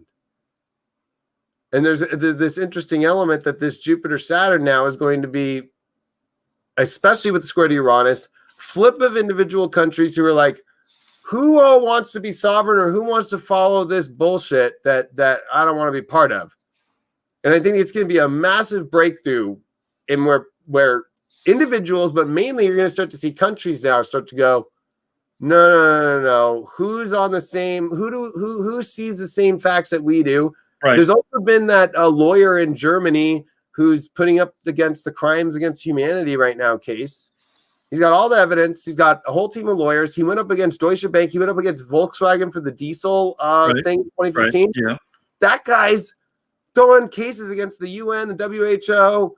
He better watch his back, because I know Germany just changed their fucking constitution. I know. I mean, they can basically just go in and pull you out of your place now. I mean, you've got no rights. If you're in Germany, you theoretically have no rights. I know. But it's interesting that it's like, I think there's a lot of fear, but I think that this is something not to fear. I think that that's what Jupiter and Saturn break the mold is like. Even if it looks like there's a fence in front of you, you can jump it. Yeah. And that's where the value and the confidence of Taurus comes in. You need to know your worth, or Uranus will kick you in the ass. Uranus, he's a granddaddy who doesn't. He's like Uranus is weird. He can be the nicest Clint Eastwood, or he can get all fucking. He'll throw a long barrel down your face and just be like, nope, you didn't advance forward. Right. And I think that when it comes to self-worth and it comes to knowing your value and your sovereignty in yourself, and with all this Aquarius, like, jump the fence. Don't worry about it. Right. Especially the Jupiter-Uranus square to me is like, oh, you're in my house. It's okay. You're my grandson, and you're helping your daddy who fucked things up figure shit out. Even though Saturn's at home, but Saturn does it. You and I talked last night. Does throw some weird curveballs to when things start like it looks like it's going better. But this is weird because Jupiter's here, so that would be we're in a very unique time. Very unique time. So take advantage of the time that we're in, because we can make quantum leaps in terms of our own perspective and our own consciousness, if you're willing to take them. And the Jupiter-Uranus square is like, come on, take a risk. Take a risk. You can do this, right? I want your opinion on one thing. I want to ask you one question. So up until this year, NASA was not putting anybody up to the space station. It was Russia. Right. Right? Yeah. So we've been told on the media that Russia's the enemy of our state, which I believe. I'm sure every country is the enemy of every state. They're all spying on each other and everything. But if they were so bad, wouldn't they? Why would they keep taking us to the space station? Right, exactly. No. I mean, the Cold War was a joke, right? It was really a joke because we as a country, and Anthony Sutton, one of the great Aquarians of all time, pointed this out, that we were funding the Soviet Union the entire time. The Soviet Union was, basically our enemy in the Cold War. We were funding them. We helped keep them alive. We gave them wheat at almost free. When we let them into our country, they hung out and, they had their places and the best places where they could spy on us easily. When we went to their country, they put our consulate in shitholeville, so there's been a really interesting relationship with the Russians for a very, very long time. And, everybody, it's like a game of poker. You're playing with people and against people, right? So they've got their own interests. The United States has their own interests. But I think, by and large, we've been much closer to Russia for a long time than a lot of people understand. And I think Russia was, from what I've heard, Russia was on the moon a long time before the U.S. was on the moon. Like, they'd gotten to the moon, and apparently they'd left something there, probably couldn't get off. If you believe that the moon exists, and I do believe the moon exists, whatever the moon is, whatever it is, whatever it is. So if that's true, and there's been a secret space program going on for a very long time. And what we see now with Elon Musk or Jeff Bezos, or sort of the above ground version of the space program, I mean, I think it's there for public consumption. Right. And but what do you think about the Space Force and when it launched that high frequency called the HFE, whatever that satellite was, the only thing to go up in space during the lockdowns in March and April, right? Right, I remember that. Yeah. Space Force. Yep. And then there was information coming out that thing is to save and protect satellites, but also it's such a high frequency emitting thing that we don't know how high it is because it's all confidential. Right. But it was confidential satellites that are like Space Force things, and it was put out there. And it's ironic because Reagan did the same thing with the whole Star Wars project and stuff. Right. And here we are with that there's something going on up there. To be able to, and Trump's in control of that. And I think that, yes, I think there's a lot of military coup stuff, but I also think that there's a whole other side of the military that, just like the cops, right? Like, it's like, they're not going to follow this crap. They know what's going on. But there's also a lot of the military, too, that do. And a lot of them are old neocons that are being thrown out, right? It's like neocons. Right. Well, what's his name? Esper? Yeah. That guy was counsel on foreign relations. Bolton was a neocon. So they're getting rid of the old guard. And this Miller cat and this Watnick Cohen cat, these are new people. These are new people bringing a new skill set. Forth, I feel like Trump brings them on purpose to get the stuff that he needs to know more deeper about shit, and then throws them out. Yeah, he's like a DJ. He's just sampling, right? He's just sampling shit. Yeah, right and left. Because Bolton is an Iran fanatic. Like, that guy probably strokes his to Iran bombing all night, every day. And when Trump didn't do it, he flipped. Yeah. Yeah, Bolton was a weird choice because here's what I think. I think he had some kind of commitment to fulfill. Is he a Capricorn? I forgot what he is, but he's a Sagittarius. Bolton's a Sagittarius. So is Steve Bannon, by the way. I love Steve Bannon. I do too. Yeah, but I feel Steve's and if you bring up Steve, it's interesting the charges they brought up against him right before the election. Yeah. Right? Yep. Because they know. And then Roger Stone too. That he's an interesting case. Roger Stone, man, he's a Virgo. I mean, yeah, I know. but he's the one who changed for Bush the 2000 election. Yeah. He's the one who stormed the facility where they were voting and brought a bunch of people and they said, hey, put Bush flags up and we're going to make sure the media that everybody wants Bush, and stormed it and kept pushing on that voting counting place. Yeah. And they didn't allow that to happen this year. If you notice, they like boarded it up, didn't let anybody in, right? Because Roger Stone has one of the most unique gifts I've ever experienced with anybody in the media. He has the ability to say a lot, whether he's on Alex Jones or whatever, and none of it is revelatory. Like the guy gives nothing away. It's like, really? I just spent like, half an hour listening to you, and everything you said I could have read about on the fucking internet, right? Now, whether that's intentional or not, I don't know. But he goes all the way back to Nixon. I know. He's got Nixon on his back tattooed. I know, right? The guy's a freak. He's a freak. He's a total freak. But Bush called upon him. He helped Reagan. Every Republican president that has won an election, he helped Trump. He's a fixer. Well, he kind of helped Trump. He actually got off of Trump's campaign. Now, Trump said that he let him go. It was around the Megyn Kelly stuff. And Stone actually left. That if something could freak out Roger Stone, which is hard, like whatever Trump did during that time, that flipped him out. Stone, by the way, has pretty deep ties to Nexium. And he was fucking around with Nexium, and there's some weird stuff. Like he had this the other Leo King is getting involved. He had this weird thing with his like mistress in New York. Yeah. And they were like, running kind of an extortion blackmail thing with her. I mean, this is what I've heard. Very strange stuff. Roger Stone on Craigslist putting up ads for people to come hook up with him and his wife too. That's on his, that's another thing. But he actually was involved in using his, again, this is semi common knowledge if you dig deep enough, using this woman in New York City who was his girlfriend lover to basically, date CEOs and people in different state departments, and they would get information out of them. And some of that would actually be extorted against them. It's the oldest trick in the book. Stone is a very, very odd guy. And he should thank his lucky fucking stars that Donald Trump pardoned his ass.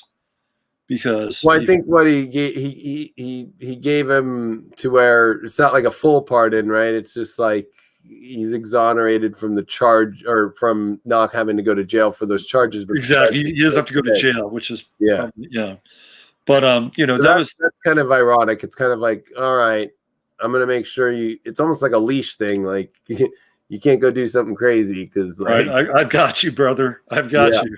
You better stay in line. Yeah. I wanted to talk a little bit about Mars before we sign off here today.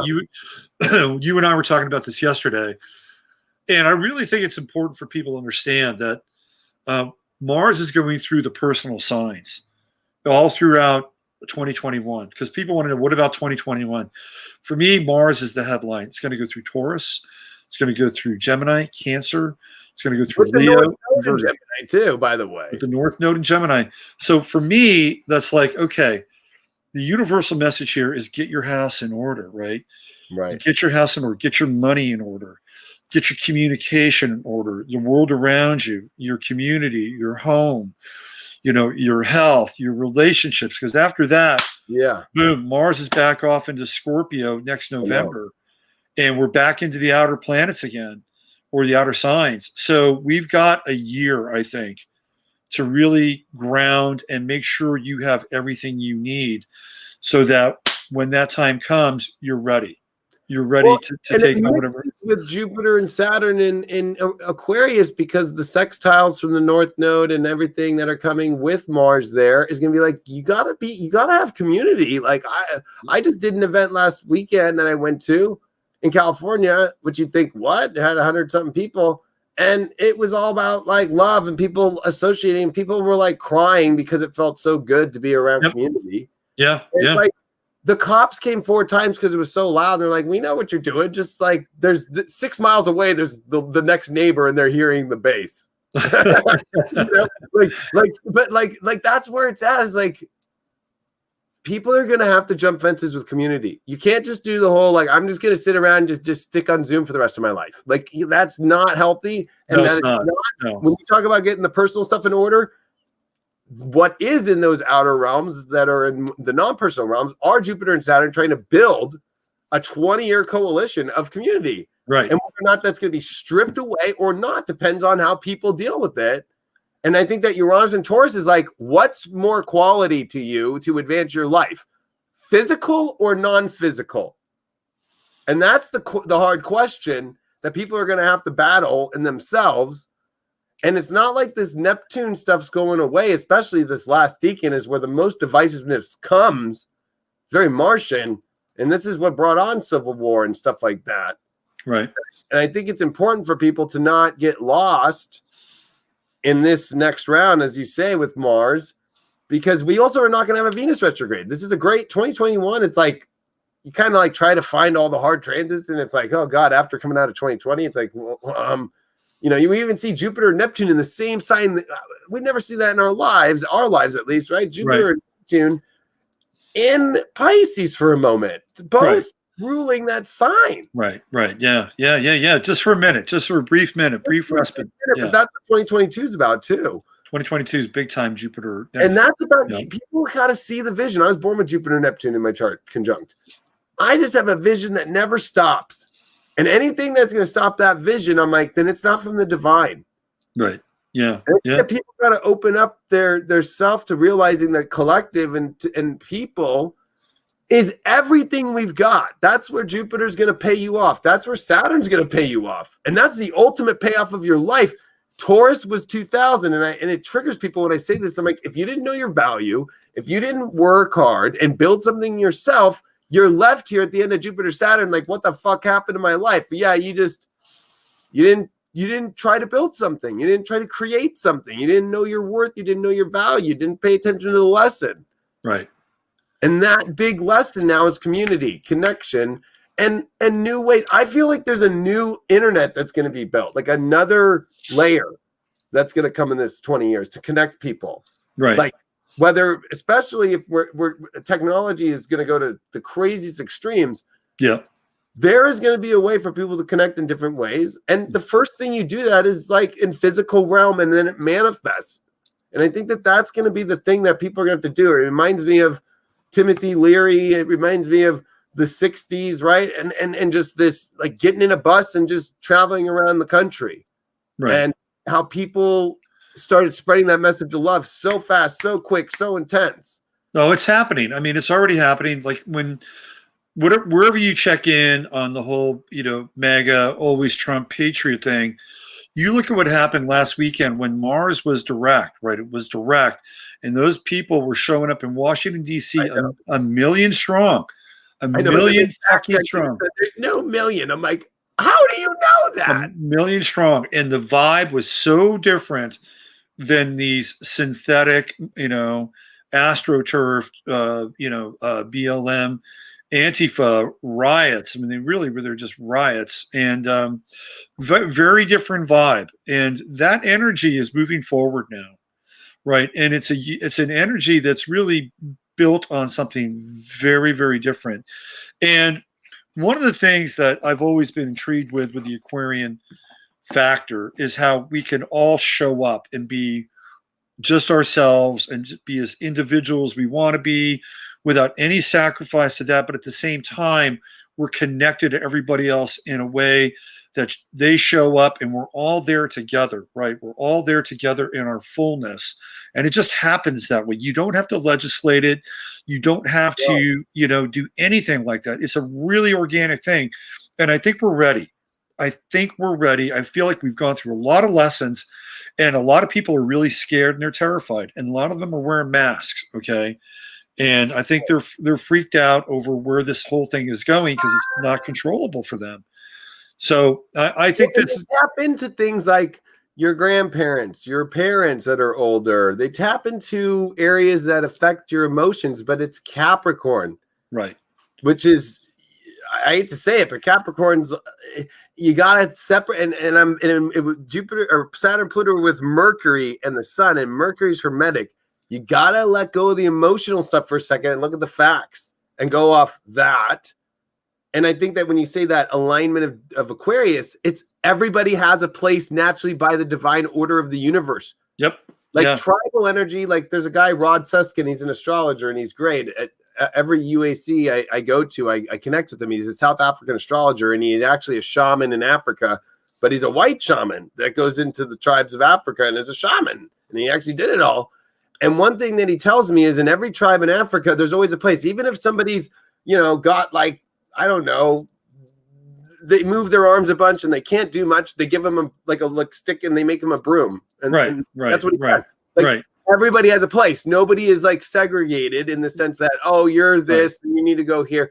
There's a place for everybody organically and naturally. And then one thing about tribes too, it's like if somebody has a health problem, you go with somebody else to go see the shaman. So that person then tells everybody else, hey, we need more oranges. They need vitamin C, or we need more this, or because the way that it's all running right now, it's like, no, you go to see a doctor and you go and you just do this. Or if you have an issue, you try and keep it secret and only tell one person. No, you bring it all out in the open to everybody, and then everybody can help you, and everybody can help you understand, and everybody can help not judge you by being so authentic and find ways to help you and be like, oh, so you did that probably because what? You're lonely? How about I hang out with you 3 nights a week in the hut or whatever? We need to go back to these things because that's the problem that's at hand psychologically. And when you bring up the March that happened and the difference, and I can see it's very difficult because I'm going to bring up the most triggering subject to end this with you, right? Is the spiritual community right now is split, right? I can understand how the spiritual community is very liberal, right? And so there's that whole liberal, and I understand where they come from with racial issues and racial injustice, but you have to get back to the understanding of just where true divinity and light is. God does not want to bring chaotic situations and violence and stuff like that. And it's just like, that's the Hermeticism.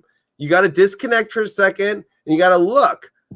People, when they're all gathering in the millions in positivity, like they did in Berlin, like they are doing all over the world against this whole way of life that's trying to be presented without violence, yet any side right now that is doing violence and it just looks chaotic. It looks crazy.